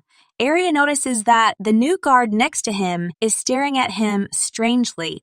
As she chuckles, she guesses that it can't be helped. The new guard then mentions to Aria that the weather's so nice and how they should head out before they are late. Upon hearing this statement, Aria smiles at him and states to him that she was rather worried that it might rain due to it being a garden tea party, but she is relieved that there's not a cloud in the sky. She's also mentioning to herself that they should go with smiling faces. Once she is in the carriage and as the new guard is laughing, he states to her that they will escort her there safely. Aria replies by thanking him. She also starts to think about how she has to go to great lengths, all to pacify that idiot. As the carriage is moving, she further believes that she has an unlucky start. For some reason, she feels as though today will be a long one. As she's arriving to the tea party, she mentions to herself that this unsettling concern is probably for nothing. As she's walking, she states to herself that things are steadily progressing according to her plan after all. Once she arrives to the tea party, she apologizes for being late. She continues by introducing herself and telling them that she wasn't sure what to wear for an occasion like this. She further mentions to them that she lost track of time trying to decide and apologizes again. She also states to herself that the final entrance is always reserved for the star of the party. The guests are slightly surprised upon seeing what Aria is wearing. Sarah then tells everyone that they should begin their tea party now that Aria has arrived. Suddenly, the maids start to bring snacks and desserts for the tea party. Aria starts to stare at the food and is amazed. One of the noble ladies notices Aria's reaction and questions her about if this is her first tea party. Aria responds by mentioning to her that it is. She continues being amazed by food as the cookies and cakes all look so delightful to her. Upon hearing this statement, the noble ladies are slightly shocked and wonder if they really do. As Aria is about to eat the snacks, she starts to wonder if people can actually enjoy themselves with only these snacks, as this is her first time that she's attended a gathering without any alcohol. Meanwhile, the noble ladies are murmuring and whispering to each other that from the look of Aria's dress and her reaction, she's quite different from the rumors. Aria then takes a bite of the food and states to the noble ladies that it's delicious. The noble ladies reply by telling her that they are glad she likes them. One of the noble ladies then mentions to Aria that she can't believe her entire wardrobe was ruined in a fire. Aria responds by agreeing with her and stating to her that they just nearly avoided a greater disaster. She continues by telling her that she's not too knowledgeable about boutiques and such. She further mentions to them that the boutique she knows of is the one she used to admire when she was still a commoner. She also states that, of course, back then, she couldn't even dream of going in since she had no money. However, the fire granted her the chance to shop there and pick out some dresses for herself. She tells them that she honestly couldn't be happier. The noble lady responds by telling her that she's sure Mielle would have been able to recommend some great places to her had she asked. As Aria is looking pitiful, she replies by mentioning to her that she couldn't burden her with such trivial matters. She continues by stating to her that although she is embarrassed to say it, she also cannot deny that her background is an obstacle in Mielle's path. Despite the fact that she is now a noble, she can't erase her past. One of the noble ladies responds by telling her that everything would have been much easier if Mielle took the initiative to help her. Aria replies by asking her if it sounded like she was blaming Mielle. As Aria starts to get teary, she continues by stating to her that this is not what she meant and apologizes. She further tells her that it seems she has ruined the mood with this story. The other noble ladies gasp upon hearing this statement and mention to her that she hasn't. Aria then signals Jessie and states to everyone that since this is her first tea party, she had been immensely looking forward to meeting other ladies her age and speaking to everyone. As Jessie hands out the handkerchiefs, Aria continues by telling the noble ladies that these aren't much and requests them all to accept it as a gesture of their budding friendships. She further mentions to them that she hopes there will be more enjoyable conversations to come. The noble ladies are amazed upon seeing Aria's embroidered handkerchief. Aria also states to them that Sarah designed the handkerchiefs and taught her the embroideries. Sarah feels proud upon hearing this statement from her. Aria then starts to think about how her plan went flawlessly. She was able to evoke their pity and naturally earn their goodwill. She continues by telling herself that while she didn't want to exert herself with such time-consuming and trifling matters, Mielle was able to successfully secure a very dependable supporter by attending such social events. She knows that this means she can certainly manage to win over a few allies of her own as well. She also starts to wonder who Mielle's formidable supporter was. Aria believes that it would be best if she could bring that person over to her side first before Mielle climbs her way up. However, she doesn't have a clue as to who it could be.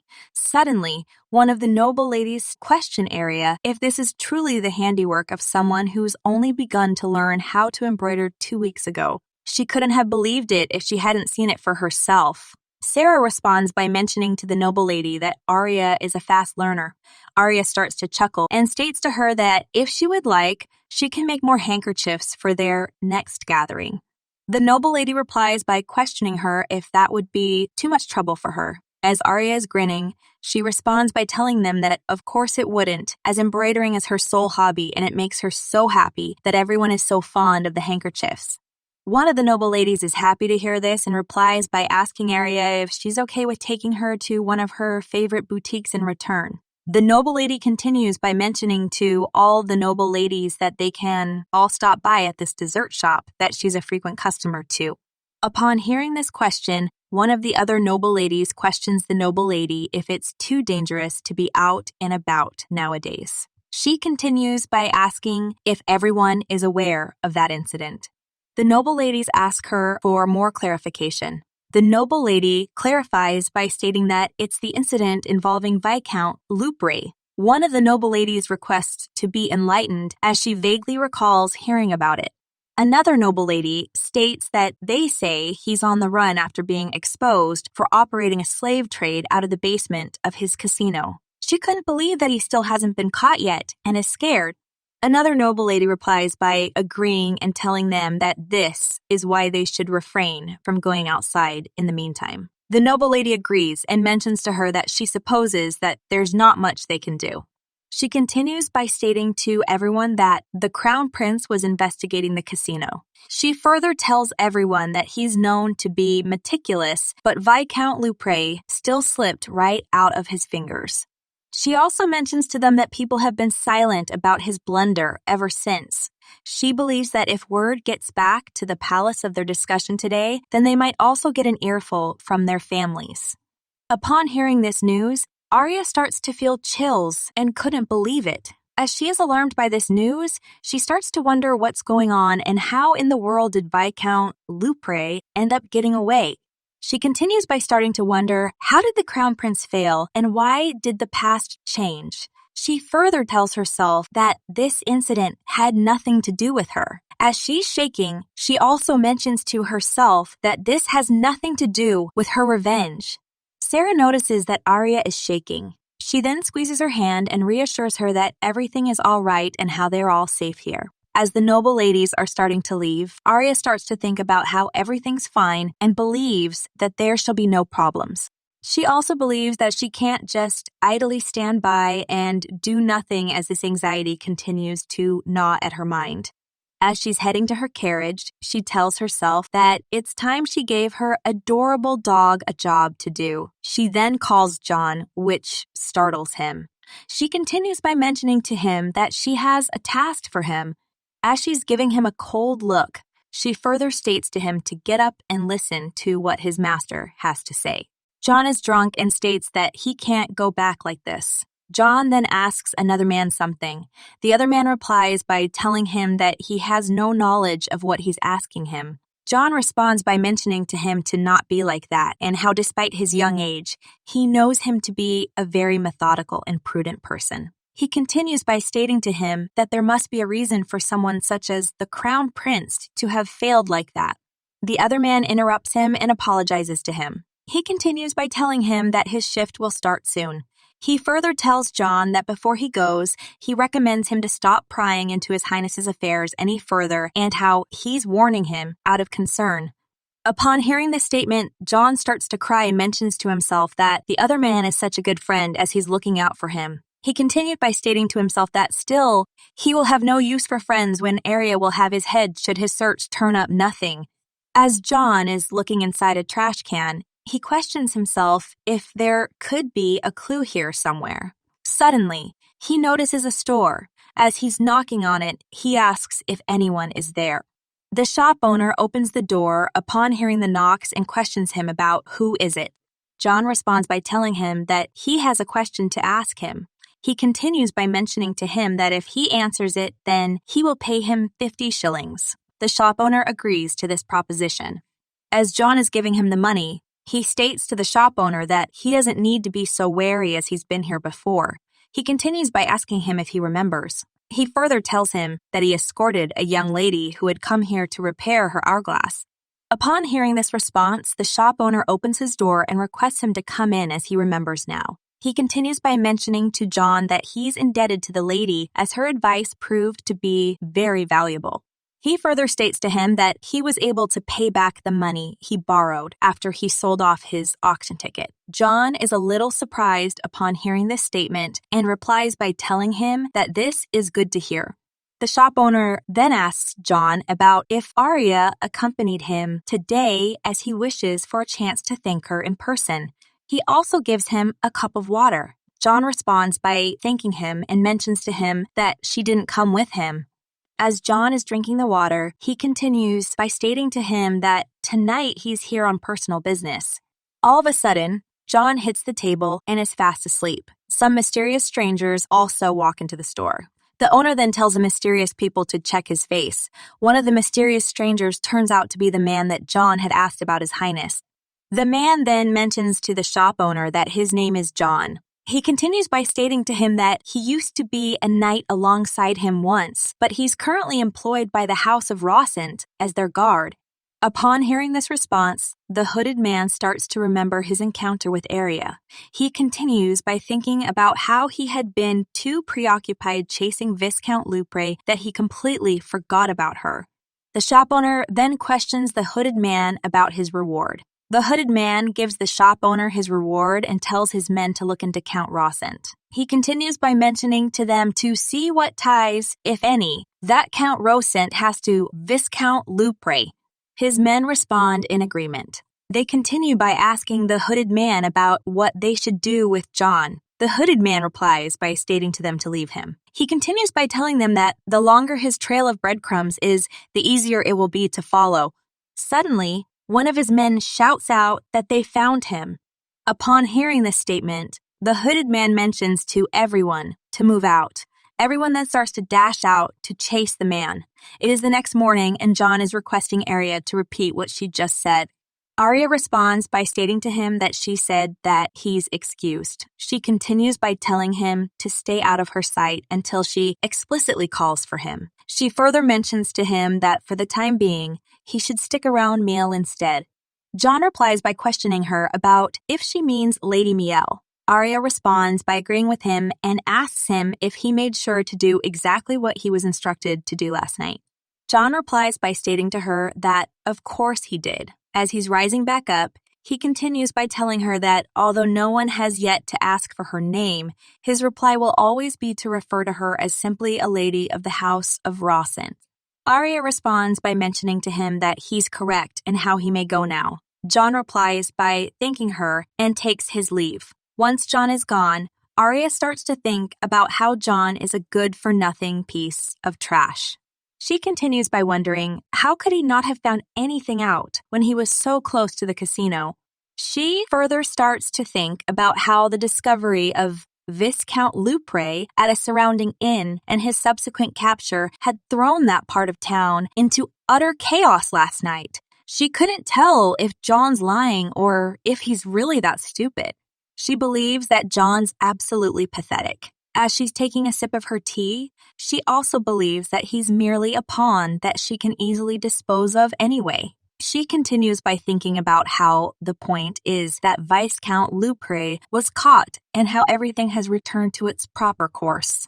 She also states to herself that her plans are also back on track and how she must move forward with them again. Suddenly, as the maids are helping Aria's mother get ready, her mother questions her about what is it. Upon hearing this question, Aria tells herself that her mother is the same as ever, and how she's sharpening her weapon today as well. Her mother then continues by mentioning to her that she doesn't have much time as she's going out in a bit. Aria responds by stating to her that it's something quick and how she simply wished to ask for a tutor. Aria's mother replies by telling her that she thought she was opposed to having one. She continues by mentioning to her that, then again, she supposes that she has changed lately. As Aria is grinning, she responds by agreeing to her mother that she has changed. Her mother then asks Aria if she has anyone in particular in mind. Aria replies by stating to her mother that her subjects of interest for now are liberal arts, history, and literature. She then hands her mother a list of some people that she found that could teach her. As her mother is reading the list, Aria starts to think about how she can't exactly steal the spotlight in high society with her slightly above average embroidery skills alone. She believes that it's time she began to gradually build connections. After Aria's mother is done reading the list, she tells her that she can't say that all of these people will be of much help to her. She continues by mentioning to Aria that she's not very good at pursuing beneficial relationships and mentions Sarah as an example. Upon hearing these statements, Aria starts to think about how the people her mother speaks so lowly of now actually climb the social ladder by marrying their children off to prestigious families down the road. She knows that all these families have sons with very ambitious mothers who are all itching to take her in as their daughter-in-law. Aria is also aware that in her past life, they were all quick to cut her loose when they realized that she had been cast aside by the Count and the House of Roscent. She also knows that eventually all their sons married much more demure wives.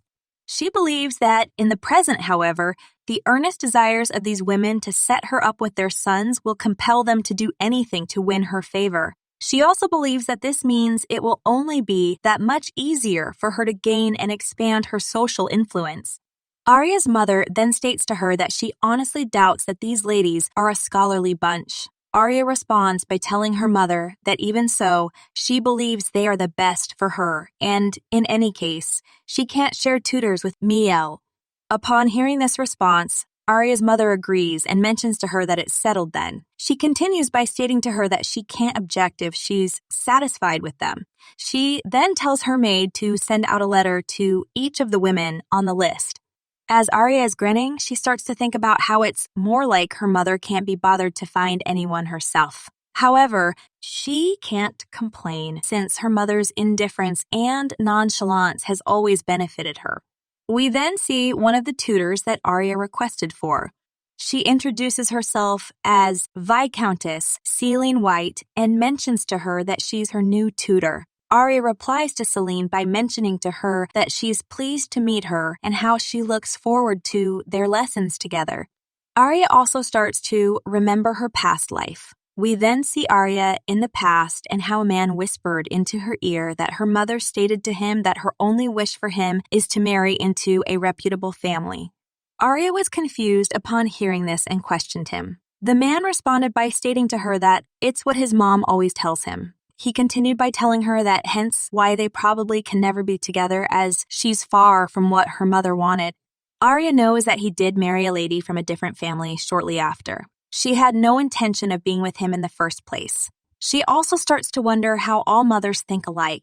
We then see the present again, and Celine mentions to Aria that the addition of an extra cookie to this pile of 3 cookies gives her a total of 4 cookies. Thus, 3 plus 1 equals 4.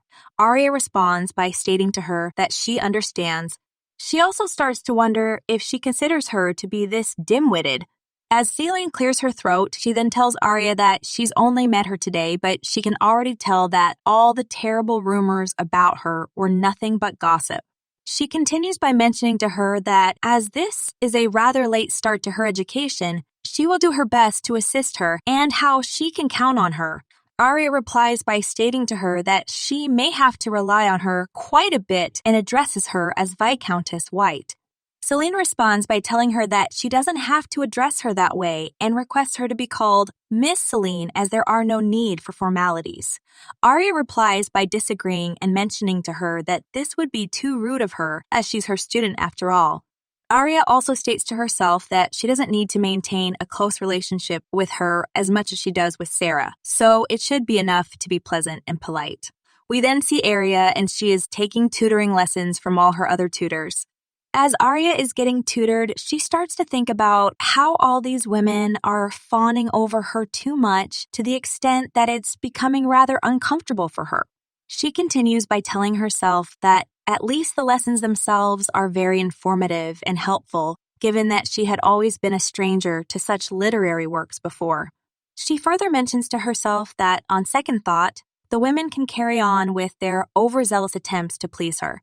She knows that in the past, she was highly sought after by their silly sons. She's also aware that no matter how hard they try, she will never give those fools the time of day. Aria also believes that they don't need to know that. Aria only has her eyes set on Oscar. However, it's solely to get in Mielle's way. Aria states to herself that her sister can enjoy it while she still can, for she will become the bane of her existence and take everything of hers away. As Aria is embroidering in front of Sarah, she knows that Mielle's suffering shall be her source of pleasure. Sarah then tells Aria that she's smiling, although she's made a mistake.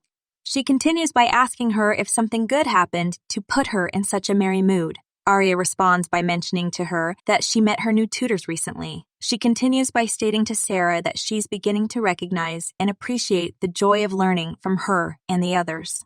Sarah replies by telling her that the new tutors must be great people. As Aria is beaming and smiling, she responds by mentioning to her that they certainly are honest and full of laughter. That's for sure. Sarah replies by stating to her that this is all because she's such a bright and caring young lady. Upon hearing this response, Aria starts to think about how she could say the same thing about Sarah as her warmth and good nature melted the frigid heart of the stoic Viscount.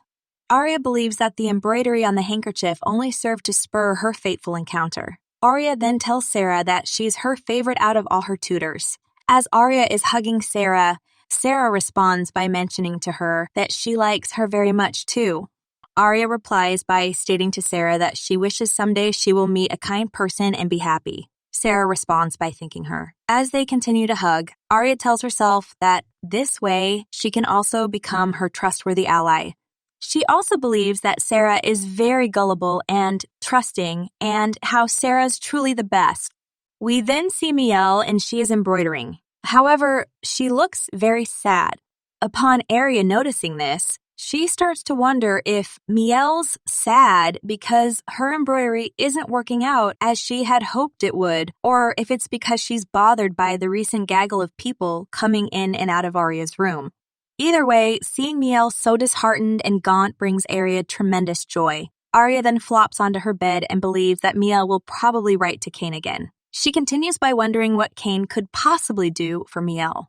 Aria knows that he's stuck at the academy, and the only solace he can offer Mielle is through his letter. Aria further believes that Mielle is a pitiful fool since she needs to be comforted by the meager words of her brother. Aria also believes that as she continues to strengthen her knowledge and grows her power, she's getting one step close to ruining her life. Aria is hoping to break off Mielle's engagement with Oscar and also hopes to lure her into the same traps that she had previously fallen prey to.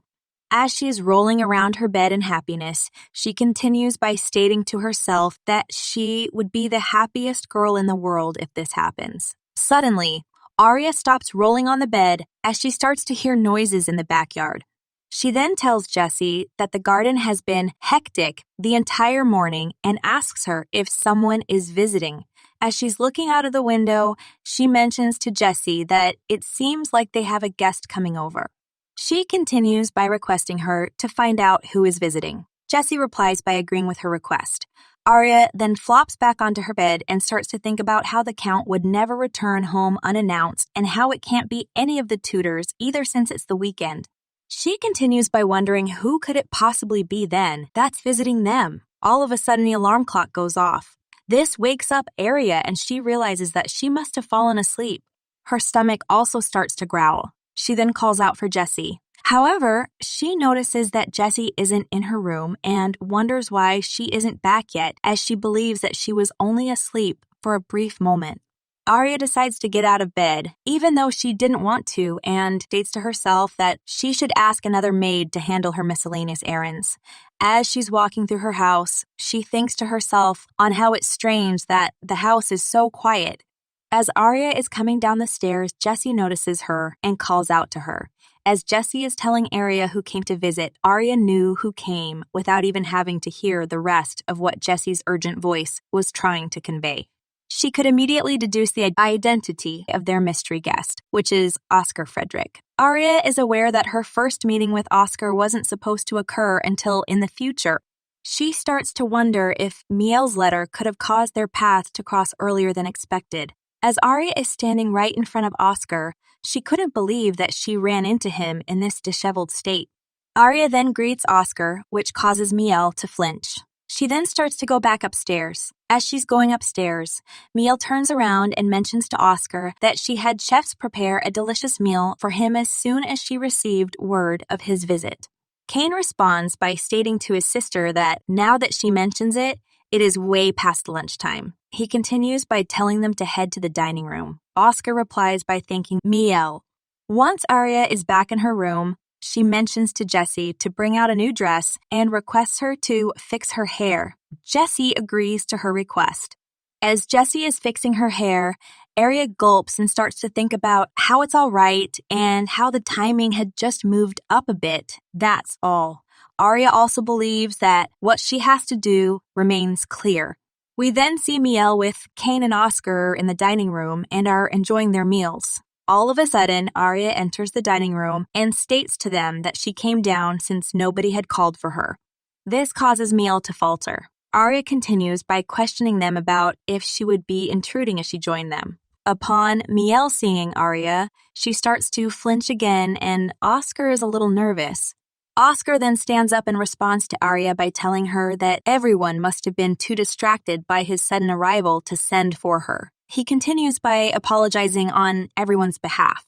He further mentions to Jessie to quickly bring Aria her meal out. Jessie replies by agreeing with Oscar. Aria then sits down right beside Mielle. Oscar then introduces himself and states to Aria that it's his pleasure to meet her. As he's introducing himself, Aria starts to think about how she's truly been rewarded with a new opportunity. As Aria is grinning, she responds to Oscar by telling him that it's an honor to make his acquaintance and introduces herself to him. Oscar is dazed upon hearing Aria's response.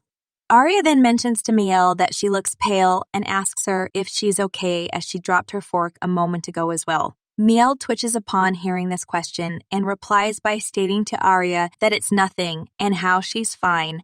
As Mielle is shaking and trembling, Aria starts to think about how dreadfully foolish she was in the past. She continues by thinking about how whether it be the Count who took in a prostitute as a wife merely because she was obedient and pretty, or his son who was so easily roused by his stepsister, or Mielle who places the blame on her for all the world's filth, each and every one of them is as vile and despicable as the next. Aria further thinks about how she had just been too slow-witted to see through their schemes that were to eliminate her and had to pay the price for her ignorance with her life. Aria then states to Oscar that now that she comes to think of it, the academy is still in the middle of its semester, and yet he still made the long trip here. She continues by telling him that he must be tired. Oscar responds by mentioning to her that him and Kane had been cooped up in their dormitories. He continues by stating to her that they needed some fresh air. When Kane suggested to go, he jumped at the chance. He further tells her that though he hadn't expected their final destination to be this far away, as he chuckles, he mentions to her that he never thought that they would come here. Aria replies by stating to him that Kane must have wanted to surprise him. Aria also starts to wonder if Mielle heard that Oscar isn't here to see her. As Aria starts to chuckle with Oscar, she continues by telling him that in any case, she hopes he has a pleasant and relaxing stay with them. Oscar replies by thanking her. Suddenly, Mielle interrupts Aria as she's leaning over and calls out for Oscar. She continues by mentioning to him that she never properly expressed her gratitude for this dress he sent her. She continues by thanking him so much for it, even though it's a bit belated. She further states to him that this dress is so beautiful that she's been saving it for a special occasion. She also tells him that this is actually her first time wearing it. Oscar responds by mentioning to Mielle that it suits her well. Mielle replies by stating to him that, in return, she would also like to gift him a set of clothes. She continues by telling him that she's just not sure about his preferences. Upon hearing this response, Kane starts to nudge Oscar and asks him about if they should all go shopping together then. Kane continues by mentioning to Oscar that it's about time that he bought some new outfits himself. Oscar disagrees and responds by stating to Kane that he's fine. Oscar continues by stating to him that he has a personal tailor in charge of his wardrobe and how he only wears their uniform at the academy. As he's grinning, he further tells Kane that it would be best for him and Mielle to go on without him. He also mentions to him that he hopes he can make the most of this chance to spend some quality time with his sister. Mielle replies to Oscar by stating to him that they can't do that as it will be rude of them to leave their guest alone at the residence. Oscar responds by telling Mielle that technically he wouldn't be alone since Aria is still here. Upon hearing this response, Aria gets startled. Oscar continues by mentioning to them to be rest assured, as he wouldn't be left by himself, so it certainly does not go against any etiquette. As Aria is chuckling, she replies by stating to him that she may not be much of an entertaining host, but she will do her best to ensure that he's settled and comfortable. Oscar responds by telling Aria not to mind him and how the lengthy overnight carriage ride has worn him out, so he will be content with taking a nap for the time being. As Mielle is about to say something to Oscar regarding postponing their plans, Aria leaps out of her chair and interrupts her by mentioning to Oscar that of course he can take a nap and how he should get some rest. She continues by stating to him that since her siblings will soon be leaving, she will ask the maids to prepare a room for him. Oscar replies by thanking Aria. Before Oscar and Aria leave the room, Aria tells her siblings to enjoy their shopping trip. She then leaves the room with Oscar and closes the door behind her. Aria also starts to spin and twirl around as she couldn't help but dance with glee. Suddenly, Jessie questions her about what she should do with the handkerchief that she asked her to hold on to. Aria responds by mentioning to her to give it here and states to her that she's excused. As Aria is looking at the handkerchief, she starts to think about how she kept it with Jessie just in case and how it would have been poor timing to hand this to Oscar over lunch. Once she plops down on her bed again, she starts to think about how she still can't predict when Mielle will give her handkerchief to Oscar. She believes that her safest bet would be to carry hers around at all times and wait until the perfect opportunity presents itself. Aria then notices that Mielle and Kane are leaving, and she tells herself that it looks like her siblings opted to going out after all when they could have simply stayed home. She continues by thinking about how her siblings' pride as nobles is always prioritized above all else and how they can't endure even the smallest embarrassment. Aria then mentions to herself that she will study ahead. As she's learning her lesson, she starts to think about how it doesn't matter since it works to her advantage. We then learn that in the history book that Aria is reading, the ancestors of all the disgusting nobles that she's met at numerous balls are painted to be some kind of hero. Upon Aria reading this, she starts to think about how these pieces of scum amass their fortunes through looting and murder. The book lauds these reprehensible measures as a wise way to rule. Aria knows that the whole lot of them are thoughtless bastards who only care about lining their own pockets. She starts to wonder if perhaps she's not that different from them. Aria is aware that she had no qualms about indulging in the Count Roscent's money as soon as her status changed. Upon Aria realizing this, she states to herself that she guesses that she needs a little of change of scenery. She continues by telling herself that she will go to the conservatory. Once Aria makes it to the conservatory, as she is grinning, she starts to think about how her mother has been neglecting this place, but the servants seem to have been tending to it in her stead. Aria starts to feel hot in the conservatory and wonders if watering the plants will help cool the air down. She then starts to water the plants. As she's watering the plants, she mentions to herself that she became preoccupied with unnecessary thoughts and how she should just enjoy what she has been given and use it appropriately. She also asks herself about why did she have to recall such matters and ruin her own mood. She continues by stating to herself to water these plants and head back renewed and refreshed. Aria then climbs up on a ladder to water the plants above the door. As she's shaking on the ladder and trying to water the plant, she starts to think about how she came all the way up here, but it's not going well. All of a sudden, Oscar opens the door to the conservatory and Aria accidentally splashes water on his head. Aria becomes flustered and starts to panic. She then tells Oscar that he came in so quietly, so she had no idea he was there. As she's questioning Oscar, she suddenly realizes that the person she splashed is Oscar. Aria asks Oscar if he's all right. She continues by apologizing to him and stating to him that she didn't see him come inside. Aria then rushes over to Oscar and is worried. Suddenly, as Aria is trying to dry off Oscar, she staggers. However, Oscar grabs her hands and replies by telling her that it's okay. He continues by mentioning to her that, at this rate, she will get water all over herself as well. Aria responds by stating to him that she's not the one he should be worrying about.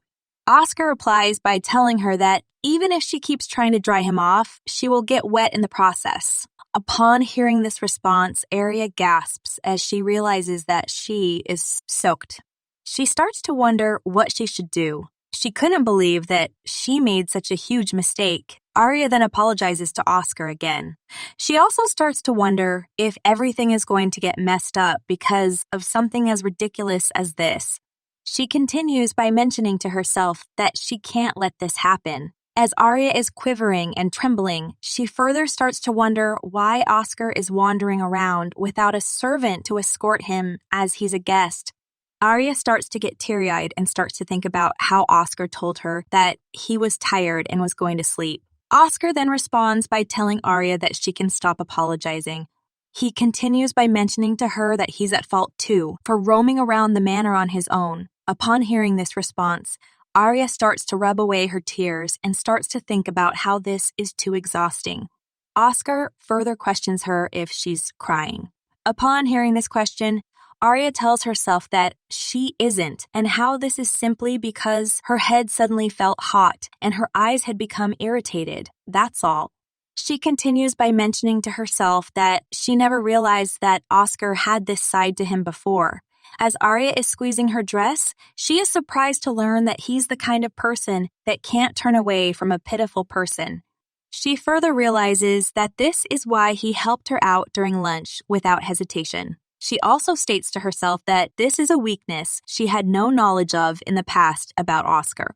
Aria then smirks and replies to Oscar by telling him that she's not crying. She continues by mentioning to him that, come to think of it, she has a handkerchief. As Aria is taking out the handkerchief, she further states to him that she was so flustered that she must have forgotten about it. She also requests him to take it. As she's waiting for Oscar to take the handkerchief, she starts to think about how just a moment ago she figured she was doomed. But as luck would have it, this was actually a blessing in disguise. She continues by wondering if Oscar is fully aware of what it means to accept a handkerchief from a young noble lady. She further starts to wonder if he would decline to take her handkerchief, given the current situation he's in. Oscar then reaches out to grab the handkerchief. As he's wiping and patting himself with it, Aria clenches her hands and is glad that he took it from her.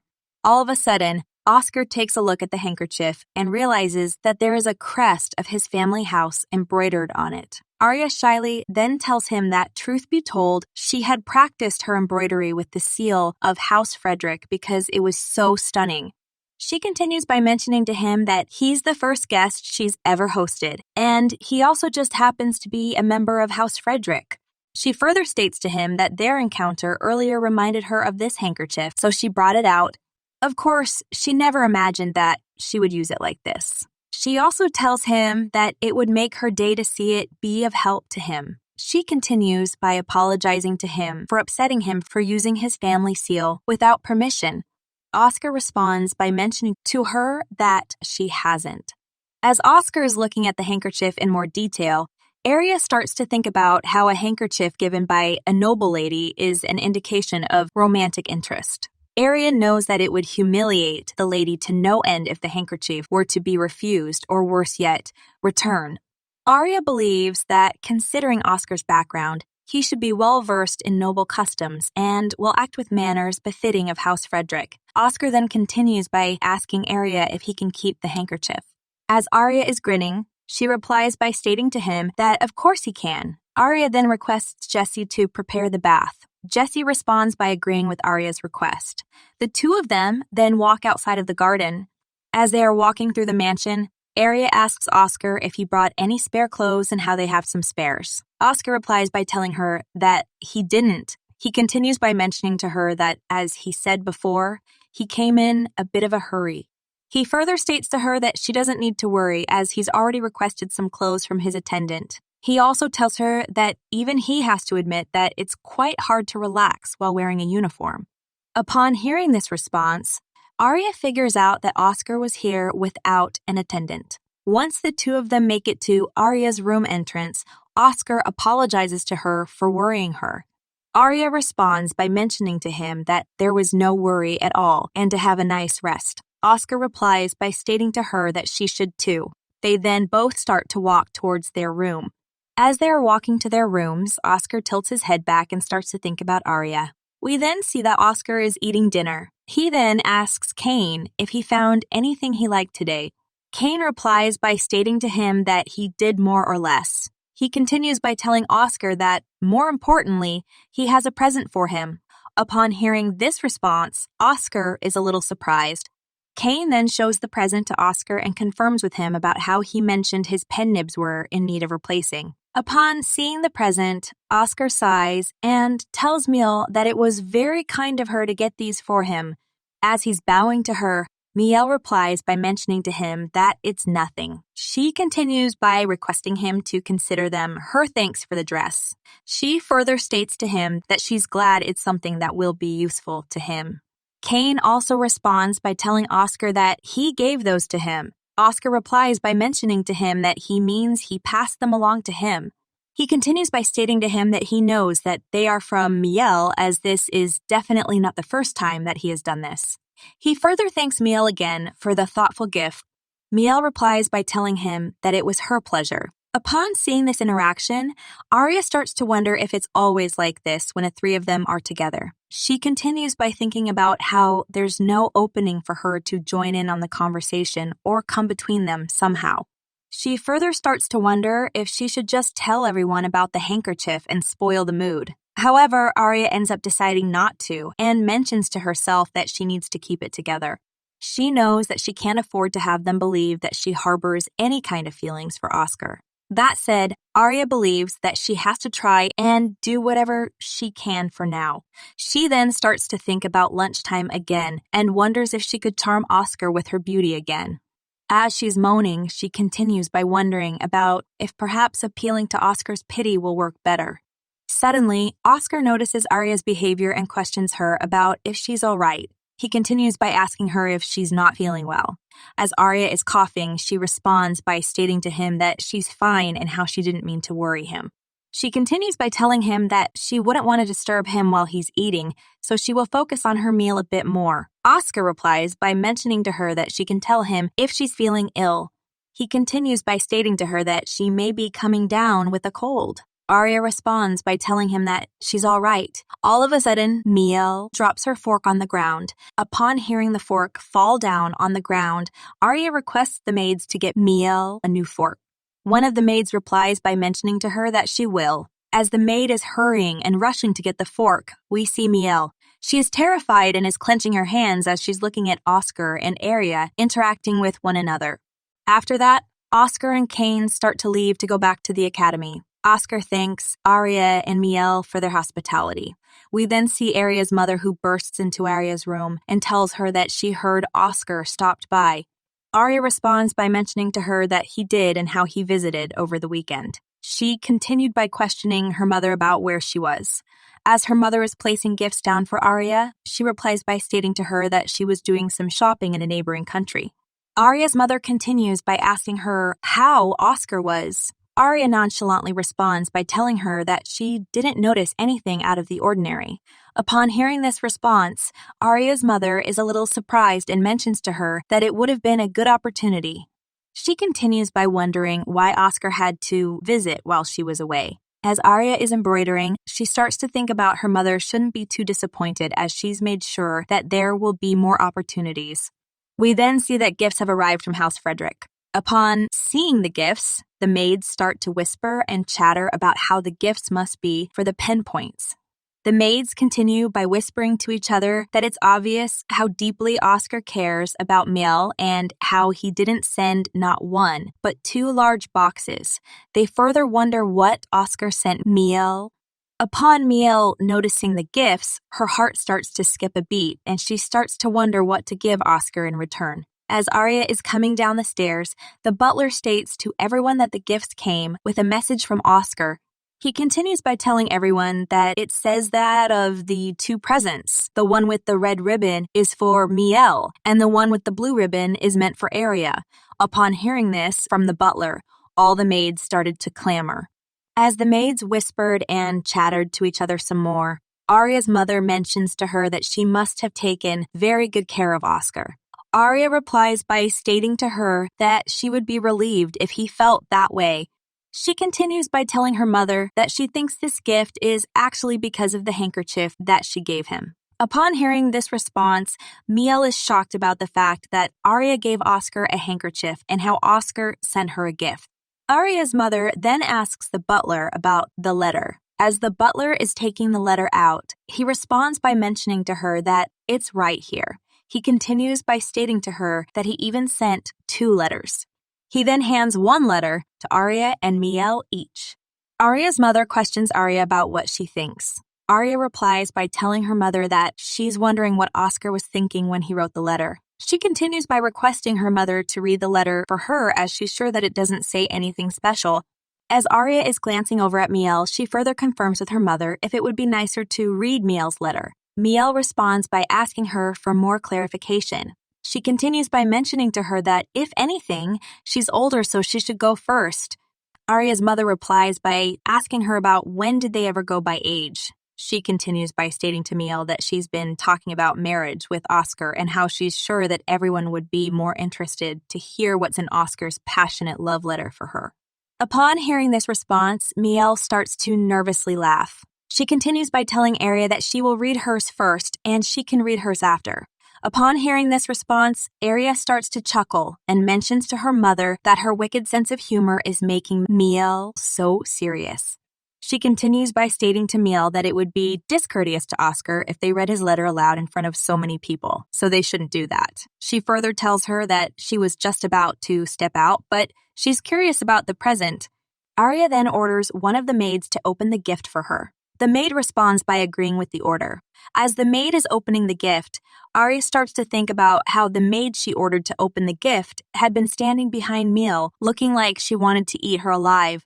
We then learn that the maid opening the box is actually Mielle's personal maid, and her name is Emma. Once Emma is done opening the gift, Aria's mother mentions to Aria that the dress is so pretty. She continues by asking her to change into this. Aria replies to her mother by stating to her that she will be late if she doesn't leave now. As she reaches for the pin, she continues by telling her that she will just wear the hairpin and how she will be home soon. As Aria is smiling, she further apologizes to her mother for not being able to stay to see Mielle's present. Aria then leaves to go outside. Upon hearing this response, Mielle clenches her letter. Once Aria is inside her carriage, she starts to read the letter that Oscar sent her. The letter that Oscar wrote to Aria mentions that he would like to thank her for kindly giving him her handkerchief in the garden during his precious stay. It continues by requesting Aria to accept the gift that he prepared for her as a token of his gratitude. Upon reading this letter, Aria starts to think about how this is what she expected. She continues by thinking about how had she read this letter in front of everyone, it would have resolved any misunderstandings. However, she wants Mielle to get all sorts of wild ideas about her and Oscar. Aria then starts to wonder how dreadfully did Oscar think she was dressed for him to give her a dress as a token of thanks. She further states to herself that it's not something she was aiming for, but she did get a bigger response than she thought. Aria then questions Jessie if she should get a ring, necklace, or brooch. Upon hearing this question, Jessie gets a little surprised and asks for more clarification. Aria clarifies by telling her that on her way back, she wants to stop by the largest and most expensive jeweler in the capital. Jessie responds by agreeing with Aria. Upon hearing this response, Aria is a little confused and starts to think about how that was such a tepid response. She suddenly understands why she responded in that way and believes that Jessie must think that she's about to go out and splurge like she used to before. Aria then replies to Jessie by questioning her if she thinks she has enough money. She continues by mentioning to her that if she's going to repay Oscar, it can't be something flimsy. She further states to her that she didn't think he would give her something so extravagant. Jessie responds to Aria by agreeing with her. She continues by stating to Aria that she didn't bring much money today because she thought that she would only be attending the meeting, but it should be all right if she shows her identification. Aria replies by telling her that this is good. She continues by mentioning to her that if she sends Oscar a mediocre gift, it would smear the good name of House Roscent. Aria also states to herself that she's no longer the stupid Villainess that liked to live in luxury. She continues by telling herself that she's here to save the poor saintess who's been desperately trying to conceal her rotting heart and free her from a life full of lies. She further mentions to herself that she will be her savior. We then see that Aria is at the meeting with some other noble ladies. One of the noble ladies states to Aria that her hairpin is so pretty. Another noble lady tells her that it's made of gold.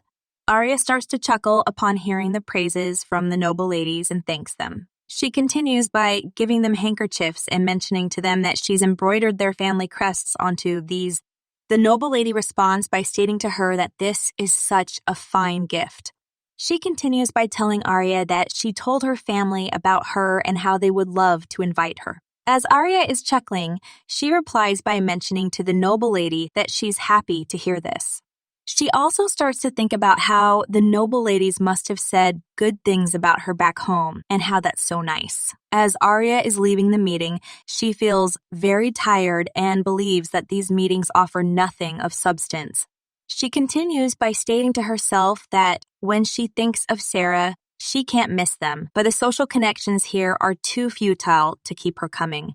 She further tells herself that this is starting to get annoying. Suddenly, Aria notices a stranger and asks him who he is. Upon hearing this question, the stranger starts to scuttle and scamper. Aria continues by mentioning to the stranger that he's not the coachman that drove them here.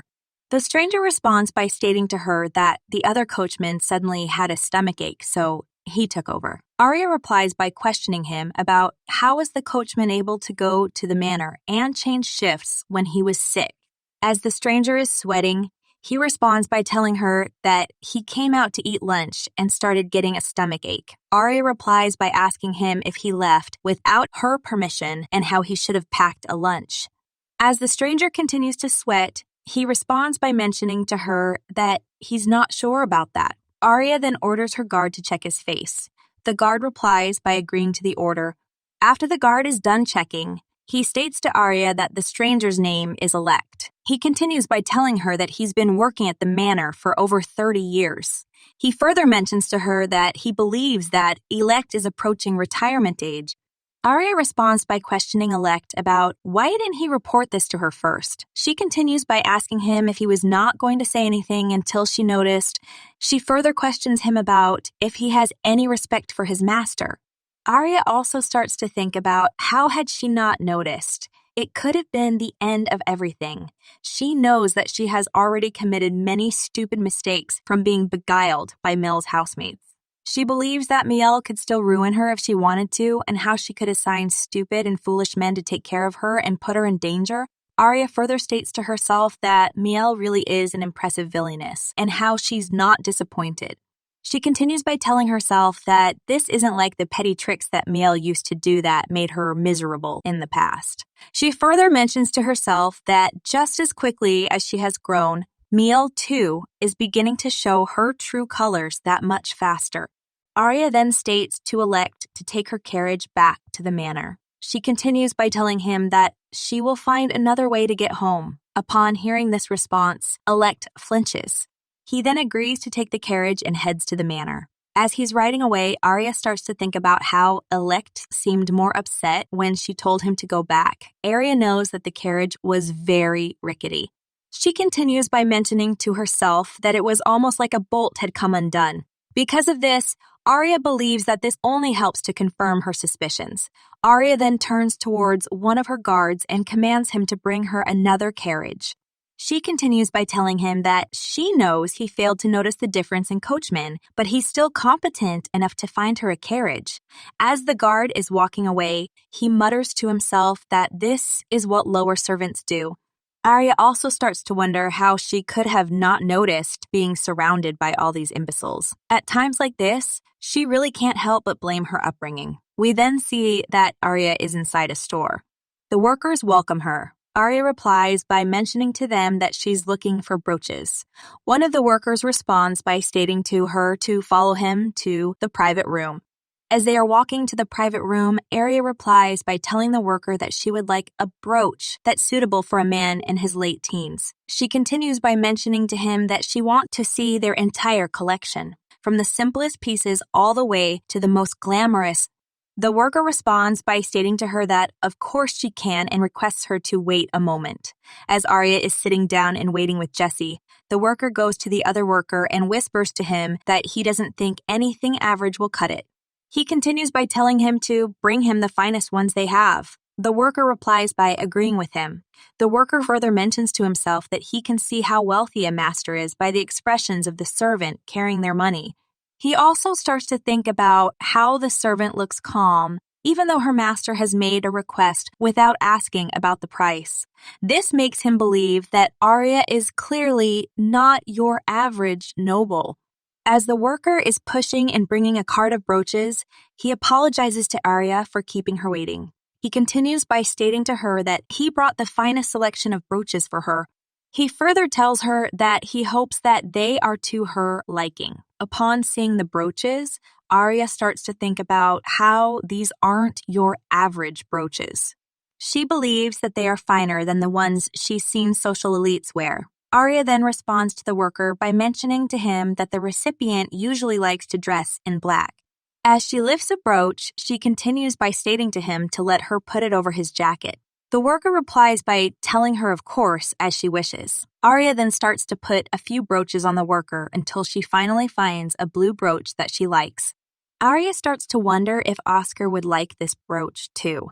She continues by wondering if Oscar would think it's too much. She further starts to think about how this is exactly how she wants him to feel. As she's smiling and laughing, she mentions to the worker that she will take this one. She continues by stating to the worker that she would also like to get some smaller brooches. The worker responds by asking her if there is a design she's looking for. As Aria is drawing the design she would like, she replies by telling him that she would like something this big. She continues by mentioning to him that it shouldn't be too big but large enough to be seen, and the design should look something like her drawing. Upon looking at the drawing, the worker realizes that it's a drawing of the crest of House Roscent. He continues by wondering if the girl in front of him is the rumored villainess Aria. He further states to himself that she's a bit different from what the rumors say about her. He also tells himself that they say she's a degenerate who likes to make Mielle miserable, but judging from her etiquette and taste, he's not so sure. The worker then hands the drawing back to her and questions her about how many she needs. Aria responds by requesting him to make 5 for now. The worker replies by mentioning to her that it should take about a day. Aria responds by stating to him that it's faster than she thought. She continues by requesting him to send them to her tomorrow, along with today's purchase. As the worker is bowing to her, he replies by agreeing with her request. He continues by asking her if she would like him to enclose some stationery as well. Aria responds by stating to him that she was just about to ask that and how that would be great. She continues by thanking him. The worker replies by telling her that they will have her order delivered to her manor by tomorrow morning. As he's opening a necklace box, he continues by mentioning to her that they would like to offer her this small gift and that they hope she likes it. Upon seeing the necklace inside the box, Aria realizes that it's a sapphire and is amazed by it. She then states to herself that she appreciates someone who knows how to think on their feet. She continues by asking Jessie to put it on for her. Jessie responds by agreeing to Aria's request. Once the necklace is on Aria, she looks into a mirror and tells the worker that it's not bad. She continues by thanking him. She further questions the worker if he is the owner of the shop. The owner replies by mentioning to her that he is. Aria responds by stating to him that she will shop here more often. Upon hearing this response, the owner thanks her and tells her that they will let her know once her carriage arrives. He continues by requesting her to feel free to relax in the meantime. Upon hearing this response, Aria takes him up on the offer. As she's sitting down and relaxing with Jessie and her guard, there is silence. Aria then commands her guard to go find her a carriage. The guard flinches upon hearing this command and replies by asking her for more clarification. As Aria is glaring at him, she responds by mentioning to him again to get her a carriage. The guard replies by agreeing to the order and dashes away.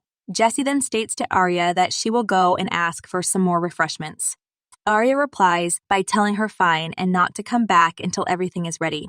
She also starts to think about how she's glad that Jessie has the good sense to leave her alone. She continues by mentioning to herself about how she almost started picking on Jessie like she used to before.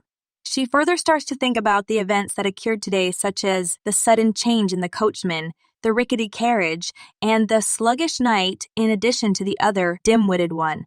Aria then pushes the curtains to the side and opens the window. As she's looking outside the window at the citizens, she starts to think about how she used to dress like that before, maybe even worse. She continues by thinking about how she had no choice because her mother used up all the money she made. Thanks to that, she was able to rise up in social class.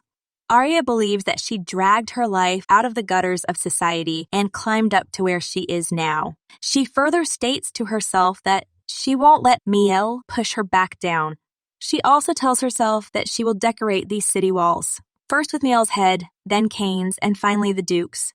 Aria believes that this would be nice. She continues by wondering if treason would be the best offense to wipe out an entire family. Suddenly, Aria notices a hooded man through the window. She then starts to remember that he's the man that she met at the shop. She continues by thinking about how she didn't think she would see him again so suddenly like this. All of a sudden, the hooded man looks up at Aria. As the hooded man is looking at Aria, she realizes this and starts to panic. However, the hooded man just grins as he's looking at her. This causes Aria to flinch. She then quickly closes the window and covers it with the curtains. She continues by wondering why he just smiled at her and what the hooded man is thinking. She further mentions to herself that she doesn't get it and how it's making her anxious. Suddenly, Jessie states to Aria that she has brought her a tart and some jasmine tea. She continues by questioning her if she's all right and if something is wrong. Aria responds by asking her if the carriage is still not here. Jessie replies by telling her that the carriage just arrived when she finished preparing the tea. She continues by mentioning to her that she wanted to ask if she would like to have the tart. Aria responds by stating to her to forget about the tea. She continues by telling her that if the carriage is ready, they should go. Upon hearing this response, Jessie replies by agreeing with Aria. Aria then starts to think about how she didn't think she would ever see the hooded man again. As Aria's heart starts to thump, she mentions to herself to stop thinking about it and believes that he will have nothing more to do with her anyway. She further states to herself that he's not some important noble, so she doesn't have to get so caught up by this. As she's getting into the carriage, she also starts to think about how she should just ignore him and how she needs to get out of here as soon as possible and return to the manor. Aria then calms down and tells herself that she doesn't need to get so anxious. She continues by mentioning to herself that too many strange things have happened today and how she let them get to her. Suddenly, a bouquet of flowers drops close to Aria. This causes Aria to get a little scared and the guards to react. Aria also starts to wonder what it was. She then looks down at the ground and realizes that it's a bouquet of flowers. A stranger then picks up the flowers and states to Aria that the gift he prepared for the one that saved his life has gotten a bit dirty. He continues by telling her that it's probably because he came at a bad time. The stranger turns out to be the hooded man. He further mentions to Aria that it's nice to see her again. Upon realizing that it's the hooded man, Aria starts to wonder why all of these things are happening to her today. Please make sure to subscribe. Special thanks to all of my Patreon members. Why not watch another manhwa recap on my channel by clicking on this video right here? As the man is offering Aria flowers, he states to her that this is a humble token of appreciation for the information she shared with him before. He continues by telling her that her advice helped him to evade a grave loss. Upon hearing this statement, Aria starts to wonder what on earth he's talking about. She then replies to him by mentioning to him that she actually doesn't even remember any conversation that he would be thankful for. The man responds by stating to her that this is impossible. As he's smiling at her, he continues by telling her that thanks to her, he didn't buy the auction ticket and was able to protect his valuable assets. Upon hearing this response, Aria starts to wonder if the man is really just a poor noble that was trying to score a major break. As she clenches her other hand, she continues by mentioning to herself that the man was too intimidating for that to be true. The man then further states to her that this is why he would like her to accept these tulips, which have been blessed by the kingdom. He also tells her that it's a humble gift he prepared, wishing her a happy future. As the guards are wondering what is happening and what they should do, Aria mentions to herself that the man seems much more at ease than he was last time, and how she finds that even more disturbing. As Aria is reaching out to grab the tulips, she states to herself that she doesn't want to accept someone's kindness without knowing why. The man then bends down for Aria to grab the flowers more easily. Aria also replies to the man by telling him that she can't accept this without even knowing his name. The man responds by asking for forgiveness and requesting her to call him Asher. Aria replies by asking him what his family name is. The man responds by mentioning to her that for the time being, he's only comfortable sharing his given name for personal reasons. Aria replies by stating to him that she understands. She also starts to wonder if he's trying to make a move on her because he knows that she's a member of House Roscent. She continues by telling herself that perhaps the man doesn't want to reveal his unimpressive family name and make her think less of him. As she's grabbing the flowers, she further mentions to herself that, whatever the case may be, it feels like there's something fishy going on here, and she doesn't like it. She then puts the flowers close to her guard's nose to smell it to check for any poison or anything out of the ordinary. The guard smells the flowers and states to her that he can't smell anything and how they are just regular tulips. He continues by questioning her if she would like him to taste them too. As Aria is glaring at the guards, she responds by telling him no. She continues by asking Asher if that is everything, as she must be getting back. Asher replies by mentioning to her that he understands and thanks her for her time. He continues by requesting to give her a goodbye with a kiss on the back of her hand. Upon hearing this request, Aria is a little shocked and starts to blush. She then responds by disagreeing to his request. Asher replies by stating to her that she's quite cold. He continues by telling her that she doesn't need to be so guarded as he's only trying to show her his gratitude. Aria responds by mentioning to him that perhaps he's too hot. She continues by stating to him that he's quite different from the way he was last time. Asher replies by telling her that he would like to apologize for that. He continues by mentioning to her that he was very on edge at the time because it concerned a matter of grave importance to him. Aria responds by stating to him that she understands and how she must get going now. As she's getting into her carriage, she continues by telling herself that she doesn't like him. Suddenly, Aria loses her balance and drops the flowers. She then starts to step on the flowers and stomps on them multiple times. After she's done, one of her guards picks up the flowers and Aria questions Asher about what is she going to do. As Asher is shaking and trembling, he starts to laugh and replies by mentioning to her that they don't suit her anymore, so it would be better to throw them out. Aria responds by requesting him to throw them away for her. Asher replies by agreeing to her request. He then takes the flowers from the guard. As he's smiling and watching her leave, Aria starts to wonder what he's smiling about. She thought he would be frowning, but he was actually smiling. She continues by wondering what he is up to, and what reason would he have to suddenly cozy up to her and act like they are friends. As she sighs, she further states to herself to forget it, as this is no time to concern herself with such petty things. We then see that it's the next day, and Aria is questioning one of her guards about someone being hospitalized. The guard responds by telling her that he was fine when he was serving her this morning, but he was suddenly overcome with stomach pain after lunch. The guard continues by mentioning to her that he heard that he was at a nearby hospital and went to see him. He further states to her that, apparently, the doctor said it was food poisoning. Aria replies to the guard by asking him how could he get food poisoning on a cool autumn day like this. The guard responds by telling her that he heard that he ate the Countess's leftovers, but the Countess is fine. Aria replies by mentioning to him that she understands. The guard responds by stating to her that there's one more thing. He continues by telling her that the coachman discovered that the carriage that she rode in was in fact missing some parts. He further mentions to her that the coachman says it would have been quite uncomfortable riding in a broken carriage. Aria replies by stating to him that she's glad the coachman said that because that's exactly what she wanted to confirm.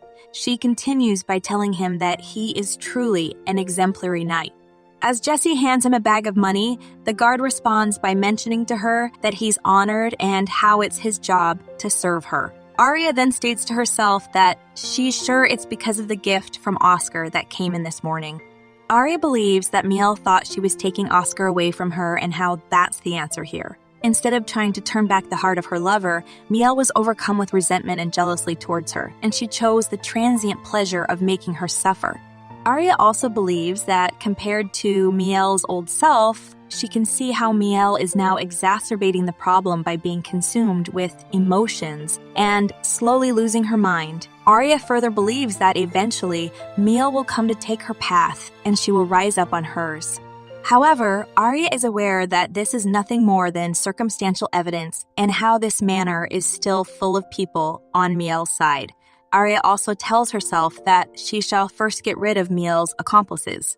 We then see that Aria's mother is sleeping. Aria wakes up her mother. Her mother questions her about what is it. Aria replies by mentioning to her that it's nothing serious, but she thinks it's something she should know since it happened here in House Roscent. She continues by stating to her that she almost got into a major accident. Upon hearing this response, Aria's mother jolts out of her bed and asks her about the accident. Aria responds by telling her that she could have gotten in an accident in the carriage. She continues by mentioning to her that she doesn't think that the two of them are welcome in this manor, even now. We then see that Aria's mother is shouting at everyone in the house and states to them that while her husband is away, she is the master of this house. She continues by questioning everyone about why didn't anyone report to her. She further tells them that Yagi the coachman left his post without his master's permission. She also calls out to Elect, which causes Elect to jump. Aria's mother then starts to shout even louder at Elect and mentions to him that he even took a broken carriage without telling her and almost got into a major accident. Elect starts to grovel upon hearing this statement and replies by stating to her that it happened all so suddenly, and being in a hurry, he must have taken the wrong carriage. Aria's mother responds by asking him he is saying that it's all the coach manager's fault. Upon hearing this question, The coach manager replies by disagreeing and mentioning to Aria's mother that broken carriages are kept in a different location to begin with. He continues by stating to her that they are kept far away from the main building, and everyone knows that. After hearing that response, Aria tells her mother that the butler is the one that orders all the servants. She continues by mentioning to her mother that she doubts it, but it could be him. Upon hearing this response, the butler clears his throat and responds by stating to Aria's mother that he has devoted 30 years of service to this manor, but he's ashamed to admit that he did not know about this until now. He continues by telling Aria's mother that it is his duty to know and manage everything in this household and how he has no excuse. As he's bowing to Aria's mother, he further mentions to her that this was his fault for assuming that all the servants were acting with permission and fully reporting their duties. He also states to her that he is terribly sorry. Upon hearing this response, the maids and butlers start to whisper amongst one another. Aria also starts to wonder if she should step in to help him. She believes that it's not a good idea to ostracize someone admired by so many. Aria then states to her mother that the head butler has always been meticulous in his work, so she doesn't think there's reason to blame him. She continues by telling her that, rather, she thinks someone tried to escape his attention to cause her trouble. She further mentions to her that she thinks someone has been conspiring against her. Upon hearing this response, Mielle gulps. Aria also starts to wonder how Mielle dares to scheme against her when she still doesn't know how to hide her emotions. Aria then states to her mother that she thinks they should call the guard. Aria's mother replies by questioning her for more clarification. Aria responds by telling her mother that if the coachman purposely picked a broken carriage to cause her harm, the carriage could have collapsed and killed her. She continues by mentioning to her that if even the butler didn't know about it, that means it would have been planned. She further states to her that she's so scared that she doesn't know how she will sleep at night. Mielle then asks Aria if she thinks calling the guard is rather excessive. She continues by telling her that Elect could have simply made a mistake since he is close to retirement age. She further mentions to her that she feels bad for him and how no one got hurt. Aria replies by questioning her if she still believes this even though she could have died. Mielle responds by stating to her that it wasn't that bad and how the carriage came back in one piece. Upon hearing this response, Aria starts to grin and asks Mielle how could she say it wasn't that bad, and how could she be so certain? These questions cause Mielle to become shocked. Aria continues by questioning her if she's saying that she knew what state the carriage was in. Aria asks Mielle if she knew what state the carriage was in. As Mielle is replying by telling her that she heard something about the incident, Aria cuts her off and questions her about who told her and if she really did. This causes Mielle to falter. All of a sudden, Emma starts to whisper something into Mielle's ear. After the maid is done, Mielle responds by mentioning to Aria that she was only referring to the end result. Aria replies by asking for more clarification. Mielle clarifies by stating to her that she's saying it probably wasn't as bad as she thinks because she didn't end up getting hurt. Aria responds by agreeing with her and telling her that she does have a point. She continues by mentioning to her that, however, she could have just gotten lucky. She further states to her that if the wheel fell off and the carriage careened off the side of the road, she might not be here. Mielle replies by agreeing with her and telling her that this is still a hypothetical situation.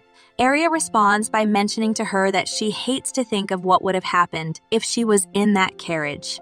She continues by stating to her that if she had heard that she was in that carriage, then she would have been so appalled, even if she were standing here before her unscathed. She further questions Mielle about what if she got into an accident like that in the future, and what if the carriage ends up crashing next time. She also tells her that she would think about that every time she left the house. Suddenly, Aria holds onto her mother. She then mentions to Mielle that she doesn't even want to think about it and apologizes to her. She continues by stating to her that she must think that she's worrying too much, but the thought alone is making her blood boil. She further tells her that, however, this is a lucky end to what could have been a dreadful accident. Mielle is silent at first, but then replies by agreeing with her. Aria responds by mentioning to her that it would be right to ask Mother to make a fair and wise decision. She also starts to think about how, of course, she knows that her mother will take her side.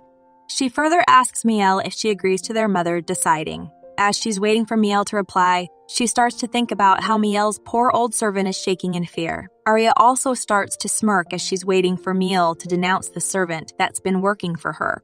Aria believes that this will show the servant that Mielle is a rotten master that's too weak to do anything. Mielle then finally replies and states to Aria that she thinks that would be best. Upon hearing this response, the maids gasp and the servant plops to the ground. The maid starts to wonder what they should do and if they should call a doctor since the servant fell down. We then see that it's dinner time. Aria questions Jessie about how Mielle is.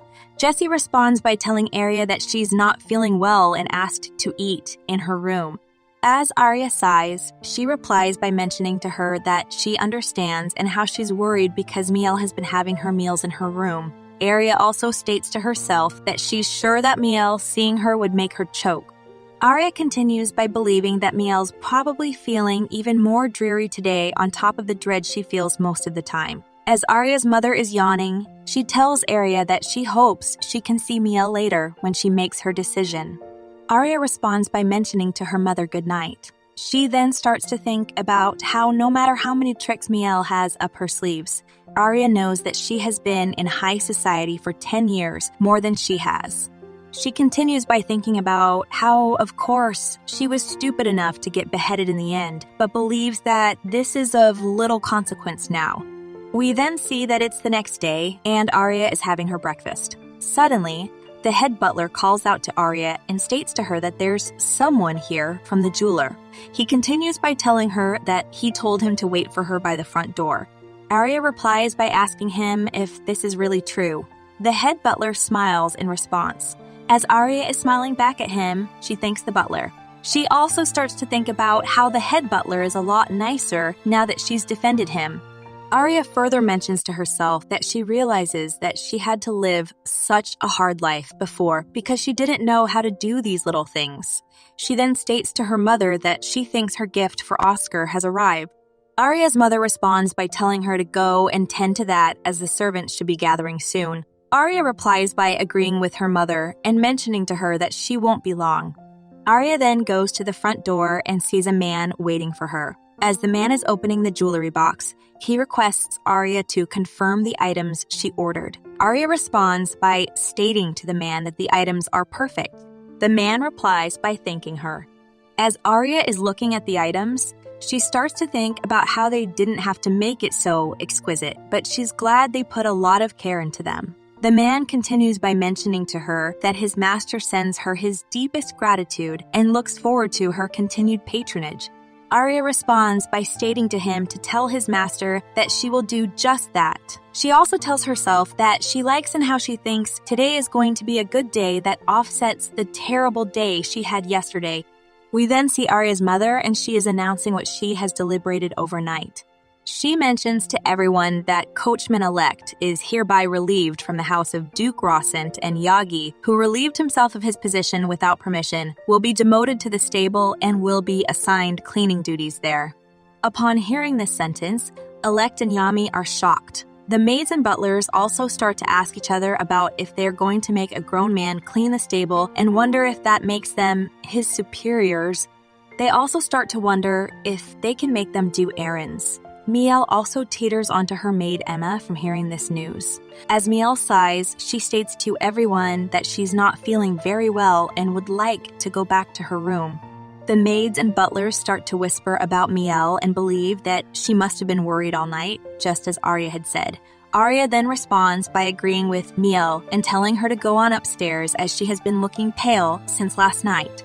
She continues by mentioning to her to get some rest and apologizes for making her worry on account of her. She further thanks her as well. Mielle replies by stating to her that it's nothing and how it's only right for her to be concerned. She continues by excusing herself. As Mielle is leaving to go to her room, Aria calls out to her and tells her to wait. This startles Mielle. She then turns around to see why Aria is calling out to her. As Mielle is looking her way, Aria requests her maid Jessie to give her the necklace that came from the jeweler earlier. Jessie responds by agreeing with Aria's request. Aria then mentions to Mielle that this might be a strange time to give her this, but she hasn't been feeling well and has been taking most of her meals in her room. So it's hard to see her, and she doesn't seem well now, so she's not sure when she will have a chance to see her again. As Mielle's maid grabs the gift, Aria continues by stating to her to open it as it's her gift to her. Once the maid opens the gift for Mielle, everyone is amazed upon seeing the necklace. Aria then further tells Mielle that she never got a chance to properly thank her for lending her clothes. She also mentions to her that she would like her to accept this as a token of appreciation. Upon hearing this response, the maids and butlers couldn't believe that such an incredible necklace is being given to Mielle over that. They continue by stating to each other that it turns out Aria is quite generous. Aria then asks Mielle if she likes it. Mielle replies by questioning her about how could she not like it. She continues by thanking Aria. Aria responds by telling her that she's glad to hear it. She also starts to wonder if it isn't maddening to think that she's repaying her for lending her those clothes with this. All of a sudden, Aria snatches the necklace from the maid's hands and asks Mielle if she would like to try it on. She continues by mentioning to her that she wasn't sure if it would suit her. Mielle replies by agreeing with her. Once the necklace is on Mielle, Mielle's maid states to her that it looks great on her. Aria's mother also tells the both of them that they are lovely sisters and how she should get going to prepare for her afternoon outing.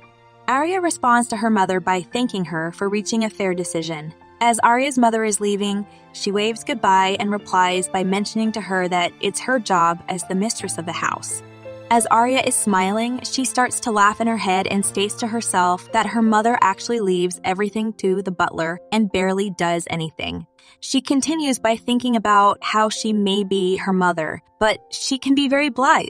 She further believes that it would be nice if the coachman tries to seek revenge on Mielle. As she's sipping her tea, she also believes that this probably won't happen since Mielle's housemaids will try to take care of him. Aria is aware that it's nothing too major and believes that she should put this incident behind her and look for her next opportunity. However, there is one thing that's been bothering her. The thing that is bothering her is the fact that Mielle's maid named Emma stays by Mielle's side like a nanny, and it seems like she's giving her a lot of ideas. Aria is aware that Mielle may end up being a stone-cold villainess, but right now, she's only a 13-year-old with a timid heart. She continues by telling herself that perhaps what happened today wasn't just the results of Mielle's efforts alone. She further mentions to herself that she needs to look into this Emma. As Aria is laughing in her head, she also starts to wonder if first, should she make use of the housemaid with the freckles, as she had quite a covetous expression. Aria believes that if Emma had something to do with this incident, then it would be hard to say that she wasn't involved in her death that day. As Aria is recalling the day of her death, she starts to feel chills. This causes her to open the box with the hourglass inside. As she's staring at the hourglass, she starts to think about how looking at it gives her a sense of relief. Suddenly, someone knocks on Aria's door. It turns out to be Jessie. Jessie walks into the room and states to Aria that the courier is ready. Aria responds by stating to her that this is sooner than she thought. She continues by telling her that she will write the letter now. She also mentions to herself that they gave her 5 pages and how she doesn't even have that much to write him. Aria then writes the letter for the jeweler. In the letter, Aria states that she was deeply moved by his overly generous gifts and requests him to take this as a small token of her appreciation. Aria then further requests Jessie to wrap the letter with the gift and have it delivered ASAP. Jessie replies by agreeing to Aria's request. Once Jessie leaves the room, Aria starts to play around with the hourglass and starts to think about how she should get there sooner rather than later. This way, she will get to see Mielle's disgruntled face that much sooner. All of a sudden, one of the maids questions Aria if she would like a fresh pot of tea. Aria turns to see which maid it is and is shocked to find out that it's Jessie and realizes that she's still holding the pen in her hand. Aria remarked on why the maid had arrived there without her giving a call. The maid explained that it was true and suggested that Aria might desire a fresh pot of tea if she intended to take a while to write the letter. Aria inquired if the maid had not taken the letter yet. Then she decided to wait and observed that the letter was addressed to Oscar, which left her both shocked and wondering about the déjà vu she was experiencing. She reiterated her query about the maid and finally instructed her to proceed and deliver the items. However, the maid offered an excuse, and Aria pondered whether there were 50 sheets in total, including as many as 5 sheets. She wondered if perhaps her elation from her recent victory had started to cloud her judgment. The maid informed Aria that they could not send the gifts without a letter. Aria conceded and proceeded to write the letter. After she finished, the maid took the letter and left the room. Aria realized she was quite tired and surmised that her exhaustion might have caused her to make an error she wouldn't have made otherwise. She made her way to the bed, contemplating a short nap. After some time, a maid expressed concern for Aria's well-being and offered to call a doctor. Aria declined, assuring the maid that she was perfectly fine. She decided to have some juice, took a few sips, and then handed the glass back to the maid, stating that she was feeling much better now and that her fatigue was likely due to being a little tired. The maid mentioned that Aria had been quite quiet since yesterday's lunch, and despite the impoliteness of the intrusion, she had come to wake her. She had grown concerned when Aria hadn't awakened. Aria responded, explaining that she didn't know what had caused her extended slumber, but felt it wasn't serious enough to warrant calling a doctor. The maid then offered to bring some dessert for Aria, to which Aria replied that she would have it later. As the maid left, she assured Aria to call for her if she needed anything.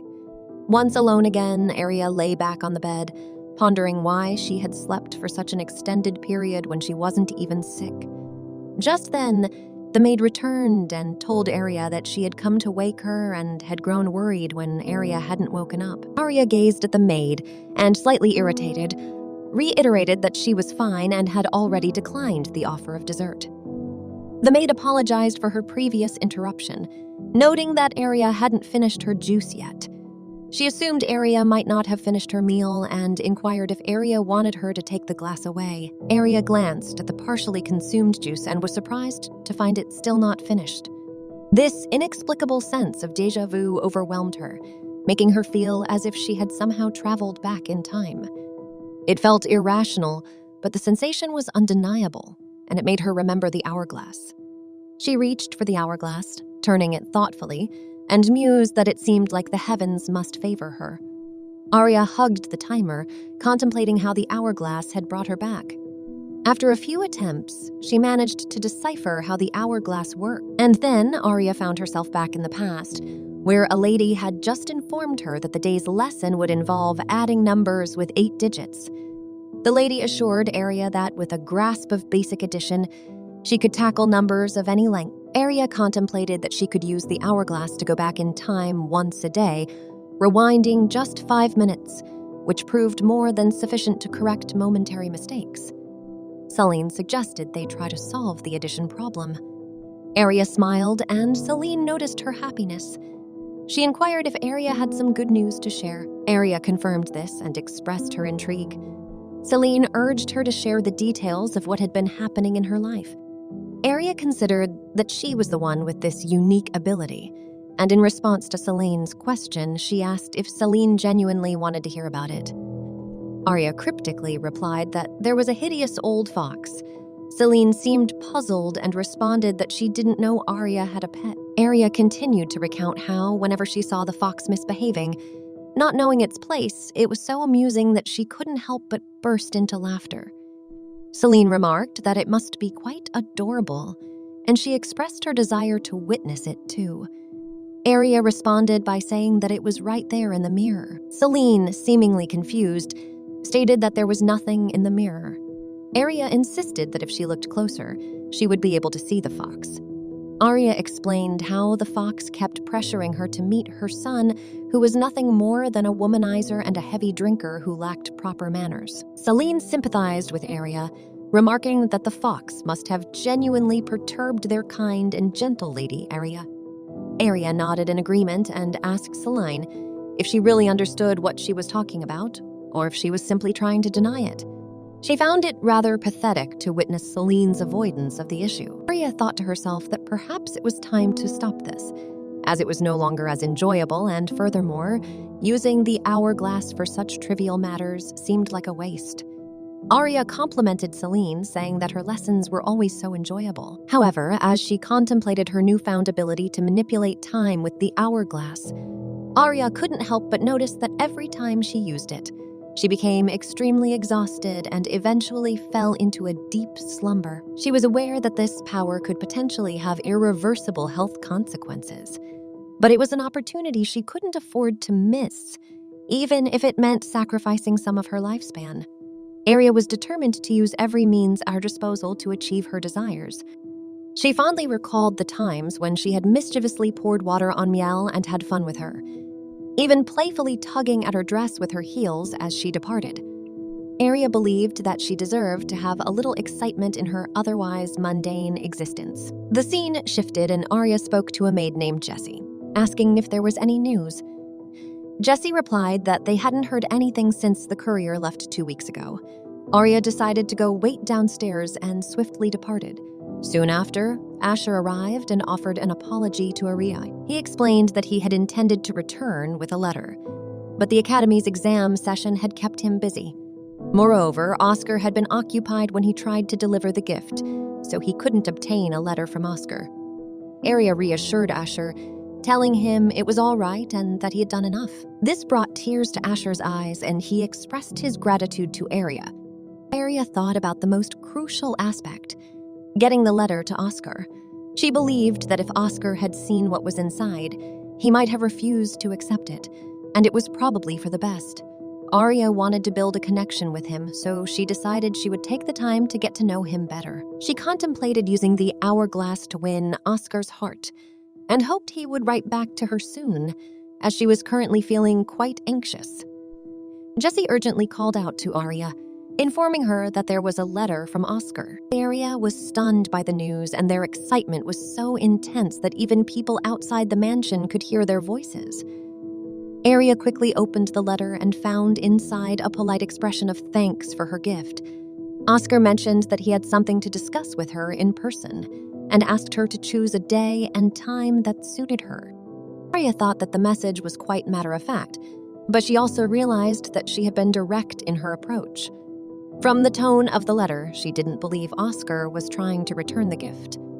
Instead, considering he had Mielle, Aria suspected he might be suggesting they put an end to things. Aria was determined not to let that happen. Aria called Jessie and asked her to bring some stationery and a pen as she needed to send a response to Oscar.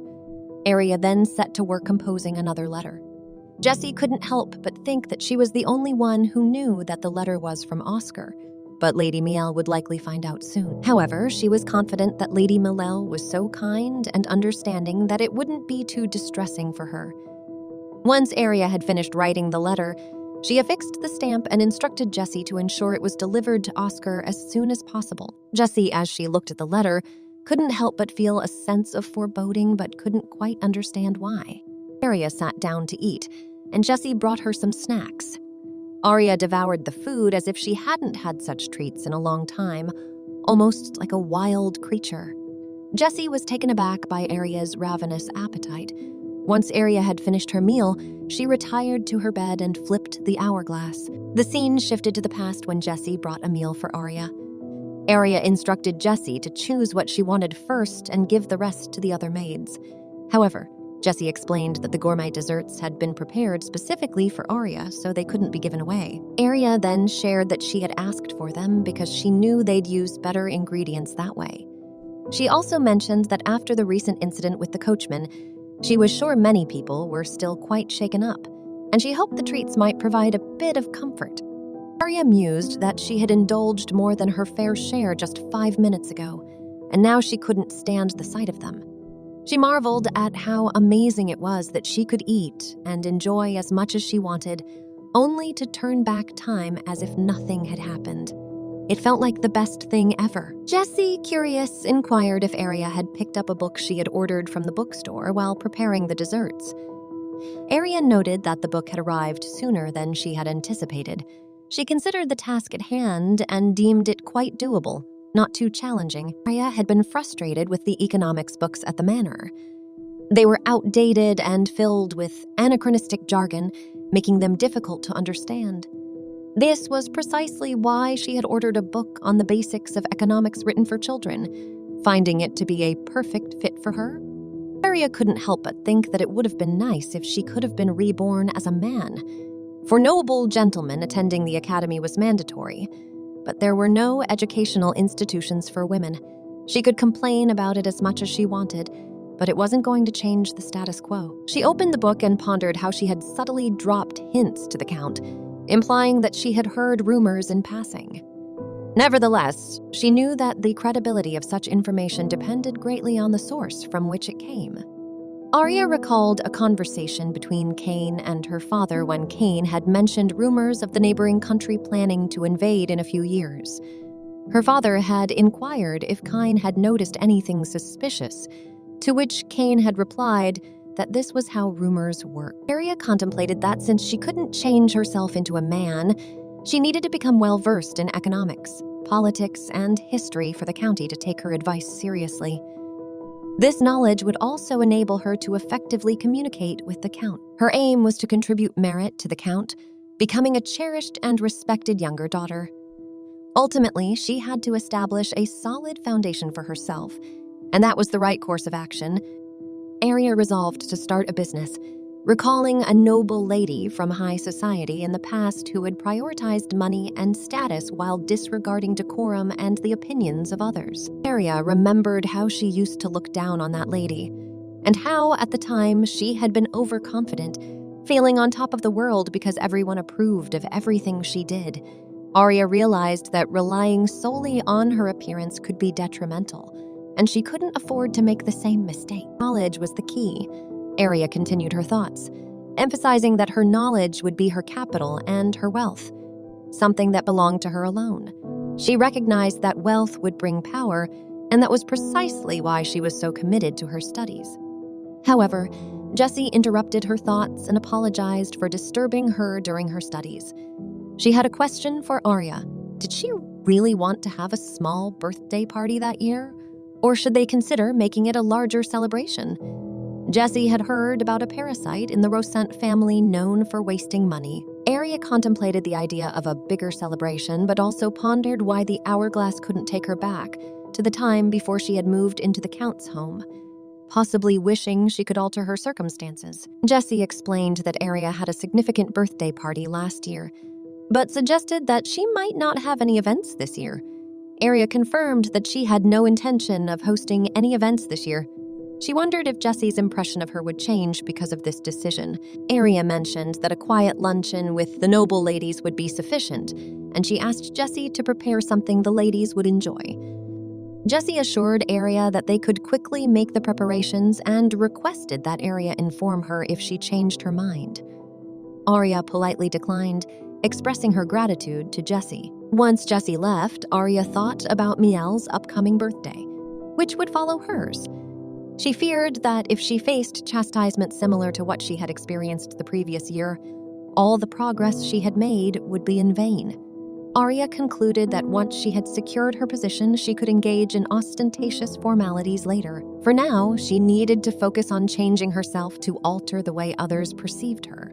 As Aria continued reading the book, she found it increasingly challenging, and she began to doubt her ability to understand the material. However, just then, someone encouraged her, telling her that she could do it. When Aria looked out her window, she was surprised to see that it was Sarah. Overjoyed, Aria rushed to her and hugged her friend. Sarah remarked that Aria hadn't changed a bit, and questioned if she had taught Aria nothing about etiquette. Aria admitted that she was simply too happy to see Sarah and couldn't contain herself. Sarah suggested that they should exchange formal greetings, so Aria stepped back and bowed before Sarah, inquiring how she had been. Sarah replied that she was doing well, thanks to Aria. Aria proposed that they go upstairs, and she realized that it might have felt like she was putting on an act before, but she was genuinely delighted to see Sarah. There was no one else she could truly depend on, and Sarah had been a steadfast pillar of support for Aria. Just the sight of her friend's face stirred strong emotions in Aria. Aria and Sarah made their way to a room and sat down. Sarah asked Aria if there was anything specific she would like for her birthday, like a dress or accessories. Aria replied that she was quite content, and in fact, she would appreciate a handkerchief with Sarah's embroidery. Sarah inquired if Aria was certain she only wanted that, as she had hundreds to choose from. Aria affirmed her request, admitting that she felt hesitant about asking. She wanted a handkerchief with intricate patterns, but she wasn't sure if it was appropriate to ask for. However, she hoped that Sarah could carry around an identical handkerchief. Sarah questioned if this meant that Aria wanted two of them. Aria confirmed, saying it was indeed her wish. She hoped it wouldn't be too much trouble for Sarah, but having the same handkerchief would make her feel more connected to her friend. Aria felt a bit embarrassed, thinking she might be the only one who felt this way. She simply wanted to share a sentimental object that would serve as a reminder of Sarah.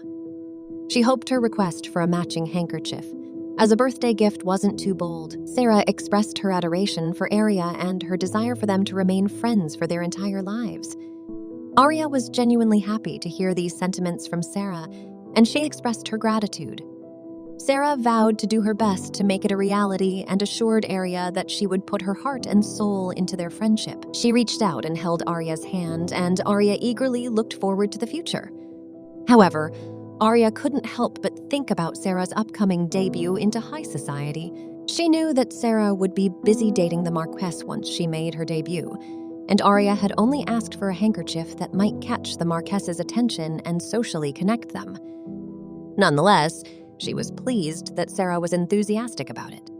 Aria then mentioned that she was looking forward to Sarah's entry into high society more than her own birthday. Surprisingly, Sarah didn't share the same excitement. Aria asked her why she wasn't looking forward to it, considering it would be an exciting time with many great things happening. Aria believed everyone would witness Sarah's beauty and grace, and she was especially hopeful that the Marquess would notice the incredible handkerchief. Aria reflected on the idea that the best way to improve one's social status was often by marrying into a good family, and a wealthy man who loved them was considered a better prospect than being a minor noble living in poverty. Sarah expressed her happiness at hearing this from Aria. However, Sarah fell silent, and Aria thought that perhaps she had said enough. She knew she could exaggerate and try to impress, but it might not mean much to someone with modest expectations of entering high society.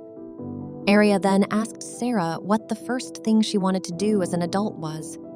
Sarah replied that she would like to teach children. As Aria questioned whether Sarah wanted to become a teacher, Sarah confirmed this and thanked Aria for her influence. She revealed that her dream had been to become a teacher ever since she started teaching Aria. When she became an adult, she hoped to teach adorable and lovely children, much like Aria. Aria couldn't help but think that the reason she had always acted like a lovely child was because she knew how much Sarah adored her. But she also realized that Sarah had a deep love for children in general, and by extension, she must have a strong liking for Aria as well. Aria pondered how she couldn't resist taking advantage of Sarah's feelings, as not doing so would be like mocking fate. She believed that Sarah was eagerly waiting for her to do so, and it was only fair that she obliged. Aria thought that if things went according to plan, everything would be perfect. Aria then assured Sarah that when she became an adult, she would do her best to assist her in any way she could. Sarah replied that she was eagerly looking forward to Aria's debutante ball, believing that high society wouldn't know how to handle such a lovely and beautiful lady like Aria. She was convinced that everyone would be as captivated by Aria as she was. Aria expressed her delight at hearing this, and Sarah emphasized that she truly meant it. Aria admitted to Sarah that she was already feeling butterflies just thinking about that day. She looked forward to having Sarah by her side during her debutante ball. Sarah believed that everyone would take notice of her when she entered high society alongside a Marquess, and each step that brought her closer to the future she envisioned filled her with excitement. Sarah shook hands with Aria and assured her that she would indeed be there with her when the time came. Aria was deeply touched by Sarah's commitment and support. The scene shifted to Aria's birthday, where everyone gathered to wish her well.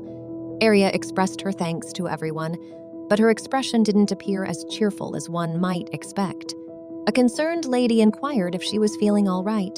to which Aria replied that she was fine. She mentioned that she had tossed and turned all night in excitement for the party.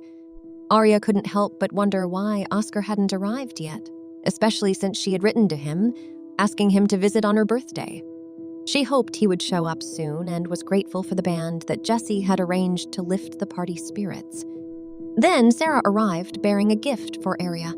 A lady suggested that Aria should open the present before the food was served, and everyone agreed. Aria asked if she could open all the presents at once, and after doing so, she thanked everyone and expressed her appreciation for the cute items, including a music box. She mentioned that she planned to decorate her room with these gifts, but thought to herself that they were rather lame and that she should probably just give them to Jessie. Sarah then informed Aria that she had finished making her gift and hoped that Aria would like it. Aria opened the box to find a radiant surprise inside. A curious lady asked Sarah what it was and if she had embroidered it herself. Sarah replied that it had been quite challenging to get the patterns in order. Sarah presented Aria with a matching handkerchief set, and everyone was impressed by her talent. They praised Sarah for her incredible skills and wondered why she had kept her talents hidden. Sarah responded that she had never intended to hide her abilities. Sarah couldn't help but reflect on how having Sarah by her side was one of the best decisions she had ever made. She genuinely loved her friend. Compliments were showered upon Aria for her beautiful dress and the glamorous fur she was wearing, and some wondered how she had acquired such items. Aria explained that her father had provided everything, and she had no knowledge of such matters. Aria then recalled a man showing her all the gifts she had received and inquired if they were all from her father. The man confirmed that they were indeed from her father, who had been unable to attend her birthday, but had sent these gifts as a gesture of love. Aria received compliments from the guests, with some noting that her father had excellent taste in gifts. Others remarked on how much Aria loved her father, and she confirmed their observations. Aria reflected on how a bit of information had changed everyone's attitude toward her, and it made her realize the simplicity of the Count's thinking. Then Aria mentioned that the best gift of the birthday was the teddy bear. The lady who had brought the teddy bear gift asked if Aria was referring to her gift, and Aria confirmed that she was, saying it was so cute that she would sleep with it every night. Another lady commented on how adorable it was that Aria could sleep with the teddy bear every night, and a girl asked to see the teddy bear. Aria agreed and asked Jessie to bring it. When Jessie presented the teddy bear, the ladies were shocked to discover that it was adorned with jewels, making it even more charming. Aria expressed her appreciation for her father's excellent taste in gifts and how much she loved them. She couldn't help but feel that she was on a completely different level than everyone else. Sarah complimented the teddy bear, noting how well it suited Aria and how she had never seen a teddy bear with jewels embedded in its ears. She also commented on how it seemed like Aria's father truly loved her. Aria acknowledged that she had helped her father make some money and thanked Sarah for her kind words. A lady in attendance agreed, describing the teddy bear as glamorous and cute, rendering her speechless. Aria then prepared some treats to thank everyone for celebrating her birthday with her, and she hoped they would all enjoy the refreshments. She raised a glass of juice, suggesting they start eating, and received well wishes from the guests once again. A lady approached Aria and mentioned that she had been searching for her throughout the party. She stated that Aria hadn't invited her to the event, and Aria, somewhat puzzled, turned to Mielle to inquire about it. Aria explained that she hadn't had a chance to inform her because Mielle had been ill and seldom left her room. Mielle clarified that she did come downstairs occasionally, but she believed that Aria hadn't invited her on purpose. Aria was taken aback by this assumption and asked why she would do such a thing. Mielle then mentioned that she had brought some flowers as a gift and extended her birthday wishes to Aria. She emphasized that her visit was solely to wish Aria a happy birthday and expressed her hope that Aria would have a wonderful party before departing. Aria couldn't help but feel that Mielle was trying to paint her as the uninviting sister who had excluded her own sibling from her birthday party to embarrass her. She contemplated whether she should retrieve her hourglass, which would allow her to rectify the situation, but she wasn't sure if she would have enough time to do so if she ran upstairs. Aria wrestled with her thoughts, realizing that she didn't need to get so flustered over a situation like this. In an attempt to diffuse the tension, Aria expressed her happiness that Mielle was in good spirits that day. When a lady inquired about Mielle's illness, Aria placed the flowers on the table and explained that Mielle had been feeling lonely when their father and brother weren't at home, and she didn't have a fondness for Aria or her mother. As a result, she seemed to be in a depressed state. Aria asked if anyone had any suggestions on how to help her sister. Sarah replied that she didn't believe there was much they could do, and another lady assured Aria that it wasn't her fault. Sarah reassured Aria that both Mielle and Aria were young, and building a family was a complex matter that would improve over time. Aria agreed with her and expressed her belief that things would get better with time. The ladies present told Aria to call on them whenever she needed them, and Aria accepted their offer. She felt satisfied with how she had handled the situation, and Mielle's attempt to embarrass her had failed. The scene shifted to the outside of the mansion, where Aria and Sarah stood near a carriage. Aria thanked Sarah for coming to her birthday, and Sarah assured her they would meet again soon before leaving. Aria moved closer to the fire and reflected on how she had been flustered earlier. She acknowledged that it was foolish not to use the tools at her disposal, particularly Hourglass. She recognized the importance of being prepared to use the Hourglass whenever the need arose and was glad she had realized this before facing a more serious situation. Jessie informed Aria that a man was present, and Aria inquired if it was Oscar. Jessie confirmed that it was indeed Oscar and expressed her curiosity about his purpose for being there. Mielle advised Jessie to guide him to the reception room while she prepared to return. Aria decided to greet Oscar properly, so she rose from her seat and went to welcome him with a hello. Mielle asks Oscar why he had come to visit. He called her name and suggested that he could keep her company while waiting for Aria. Mielle agreed and took a seat, mentioning that it appeared her sister, Aria, was taking a while to get ready. She then remarked that he looked a bit thinner. Oscar explained that the exam season had kept him quite busy. Mielle questioned why he had come to visit on a weekend if he was so busy, to which he replied that he had something to attend to. Observing the white flowers he had brought, Mielle couldn't believe that he was giving such innocent flowers to someone like Aria, finding it a waste for someone so vulgar. She also pointed out that it seemed Aria had invited Oscar to her birthday, but Mielle hadn't received an invitation. Oscar apologized, and Mielle mentioned that she had given a gift to Aria. While Aria had said she didn't invite Mielle because she thought Mielle was sick, Mielle admitted to feeling quite sad about it. Oscar realized that it was Aria's birthday, and the situation seemed to be becoming clearer to him. Mielle asked Oscar if he would like to come to her birthday as well. She recalled that his summer break ceremony typically coincided with her birthday, and he had always been too busy to attend, only sending her a present. Mielle expressed her happiness, mentioning that if he could take the time to come to her birthday party, it would mean a lot to her. Oscar thought that since they had been talking about marriage, he wouldn't be able to refuse.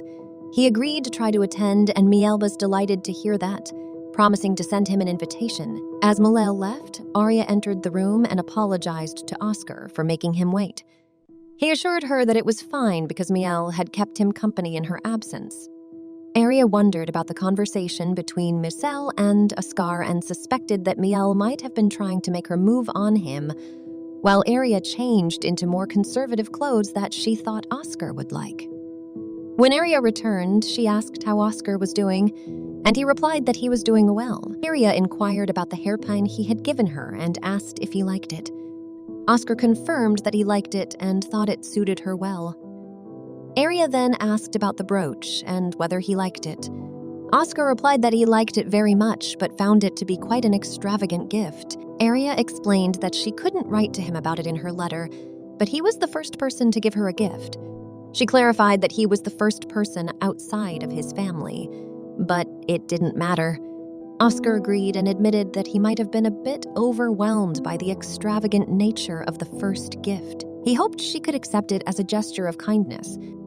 Aria mentioned that she didn't know if the brooch suited her or not.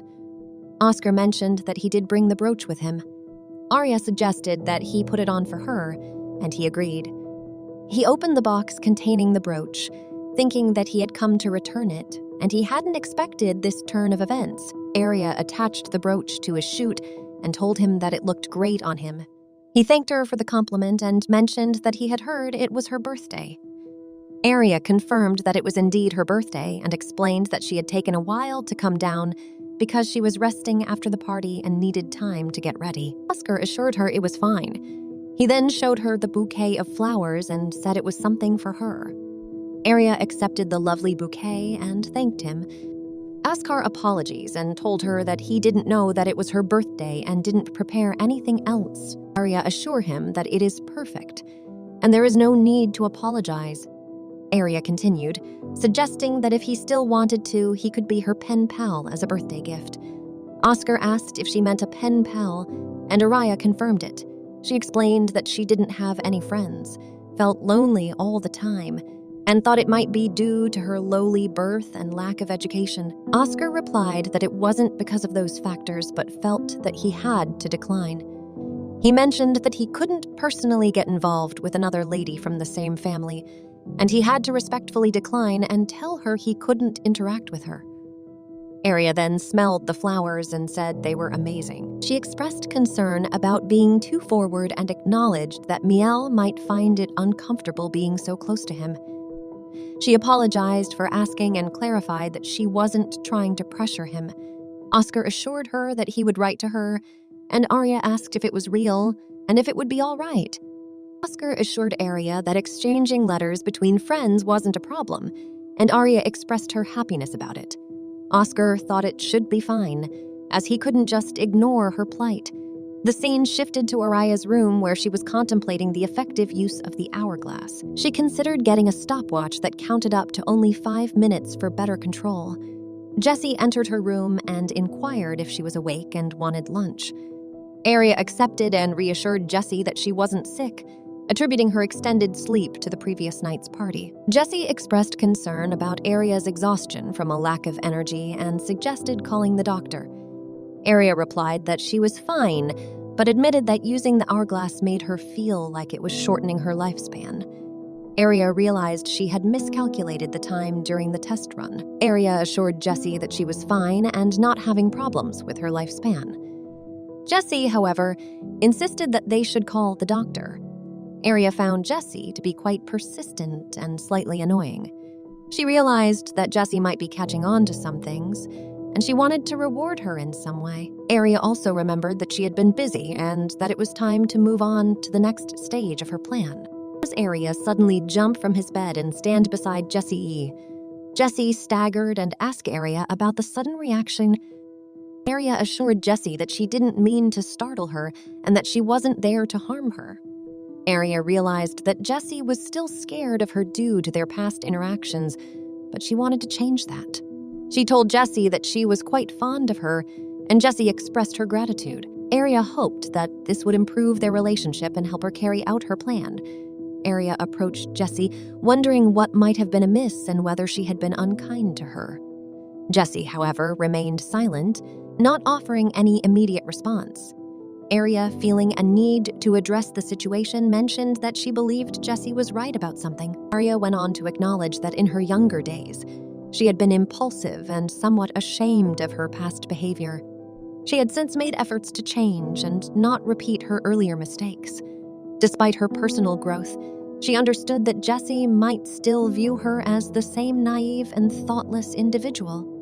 Nonetheless, Aria desired Jessie to understand her true feelings and to convey this sentiment. She affixed a brooch to Jessie's dress. She expressed her genuine fondness for Jessie. But Jessie responded, stating that it wasn't necessary. Aria insisted that the brooch was a gift from her to Jessie, a way to apologize and make amends for her past actions. She believed that Jessie truly deserved such a gesture and hoped that Jessie would wear it.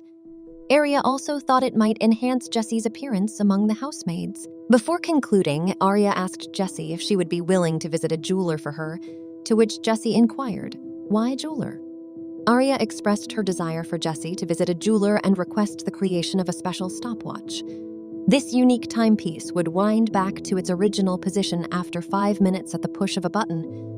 Aria made it clear that she intended to carry this stopwatch with her. Jessie agreed to the task and promptly made her way to the awaiting carriage, leaving the mansion. As Aria watched Jessie's swift departure from the window, she couldn't help but speculate that Jessie's haste was due to her excitement about the brooch. It seemed that Jessie truly appreciated the gift. Aria pondered what she should do about the hourglass and contemplated the idea of having Jessie carry it for her. Shortly after Jessie's departure, Sarah arrived at the mansion, and Aria had a meeting with her. Aria couldn't help but wonder if Jessie's hurried exit was prompted not only by the excitement of the brooch, but also by the impending arrival of Sarah. Observing the various maids in the mansion, Aria pondered over whom she should choose. She knew that soon Mielle would start sending her housemaids in an attempt to hatch some sort of evil plot. Aria believed it was crucial to select a maid she could win over to her side, someone she could trust in the midst of the looming challenges. Aria pointed to one of the maids and politely asked her to bring them some tea, explaining that her housemaid was currently out on an errand. The maid readily agreed to the request. Aria couldn't help but notice a certain look on the maid's face, leading her to suspect that this particular maid might be one of Mielle's close followers. The maid promptly brought a tray of tea, along with some snacks, to their room. Aria, while sipping the tea, commented that it was similar to the tea Jessie used to make but had a subtly different scent. Aria intended this as a compliment, to which the maid expressed her gratitude. Aria then asked the maid if she could stay with her until Jessie's return, emphasizing that Jessie was her only housemaid. The maid, however, apologized and explained that she had an errand to run for Lady Mielle. She inquired if it would be acceptable for another maid to take her place. Aria glanced at her watch, feeling content with the timing, and agreed to the substitution. Before the maid left, she asked a crucial question. Among Mielle's housemaids, was there one with a lot of freckles? The maid confirmed that the freckled maid's name was Annie. Aria continued her questioning, inquiring about Annie's age. The maid replied that Annie was 15 years old. Aria then asked how long Annie had been working in the mansion. The maid explained that to the best of her knowledge, Annie had been there for the past 5 years, having started her service at the age of 10. Aria expressed her surprise, realizing that Annie was much younger than she had initially thought. She then asked if Annie was the youngest maid in Mielle's employ. The maid confirmed that, indeed, Annie held the title of the youngest maid in the mansion. Aria asked if Annie might be busy now. The maid admitted that she wasn't entirely sure about the request. Aria acknowledged her uncertainty and asked one more favor. She requested that the maid retrieve the hourglass from the top of the cabinet, and after doing so, she could be excused. The maid agreed, fetched the hourglass, and handed it to Aria. Aria turned the hourglass, allowing the sand to flow backward in time for the last 5 minutes. She then thanked the maid for her assistance and, understanding that she might be busy, asked her to send another maid, preferably the youngest one, as they would likely have fewer tasks to attend to. As the new maid, Annie, took her place, Aria turned her attention to Sarah. She suggested that they try something different and explained that she would be entering high society the following year, so they should start rehearsing for that. Sarah agreed, acknowledging that it was a good idea to prepare for Aria's upcoming entrance into the world of high society. Aria turned her attention to Annie and noticed that she had been trembling for a while. Sarah, chiming in, mentioned that it had been quite a cold day. Annie assured them that she was all right. Sarah suggested that they begin by exchanging greetings and then practice dancing in heels. She cautioned that dancing in heels could be painful for their feet, so it was essential to practice. Aria expressed her excitement at the prospect. Aria and Sarah assumed their dance positions, and Sarah complimented Aria, saying that she was doing exceptionally well and might even be better than her. Aria chuckled and confessed that she had been practicing on her own a bit. Sarah, however, pointed out that Aria seemed to be lacking in etiquette. Aria was surprised and asked if that was the case. She realized that she might have been dancing too provocatively, a habit from her earlier days when she danced to catch the attention of men. Sarah instructed Aria to extend her hand to her dance partner, emphasizing the importance of staying centered between herself and the partner. Aria followed Sarah's guidance, and Sarah confirmed that she was doing it correctly. Sarah stressed that during turns, It was essential to maintain eye contact with the partner and convey thoughts and emotions through the dance. Annie observed these instructions closely. Aria learned that there was a graceful way to hold a fan before saying hello, and she absorbed this knowledge as part of her training. Just then, Jenny entered the room and offered her apologies for being late. Aria welcomed her, reassuring her that there was no need to rush, and even offered her some water. Jenny initially declined, but upon Sarah's observation that she appeared quite pale, accepted the water and thanked Aria for her consideration. Aria told Annie she could leave. Then Sarah asked where they were, and Aria explained that they had been practicing dancing, but her high heels were causing significant discomfort. Sarah suggested taking a break to relieve their feet. As they sat down to take a break, Jenny offered to take a look at Aria's legs, possibly to check for any discomfort or injuries from the dance practice. Aria, realizing that she no longer had an audience and wanting to avoid any unnecessary attention, downplayed the situation, ensuring she left an impression on the young girl. In a different part of the mansion, Annie was heard remarking to someone in the corridor that it was just dancing and socializing. The scene shifted to mealtime, and Aria approached Mielle, inquiring about her intention to provide her with a maid. Mielle confirmed her intent and expressed her awareness of what had transpired. Mielle mentioned that her maid had served Aria, and if Aria liked, she could recommend some of her own maids for Aria to choose from. Aria understood that Mielle was attempting to send her a maid to keep a watchful eye on her, but likely didn't expect her to reveal detailed information about Oscar. Aria replied that she simply needed a young maid who could assist with menial tasks, especially since the older maids were quite busy. Aria couldn't help but feel that Mielle's close scrutiny was becoming more obvious, which was beginning to get on her nerves. Mielle then called for Annie, requesting that she bring a fresh pot of tea, to which Annie agreed and promptly served her. Aria, observing Annie's efficient service, couldn't help but be impressed. She recognized that she might come across as somewhat shallow, but Annie definitely knew how to perform her duties, likely due to her experience working from a young age. As Annie served the tea, Aria had a sense of déjà vu, realizing that she was the same girl who had been responsible for making the tea during their dance practice. Aria politely asked Annie if she would mind coming a bit closer so that she could have a better look at her face. Aria's curiosity about Annie seemed to be growing.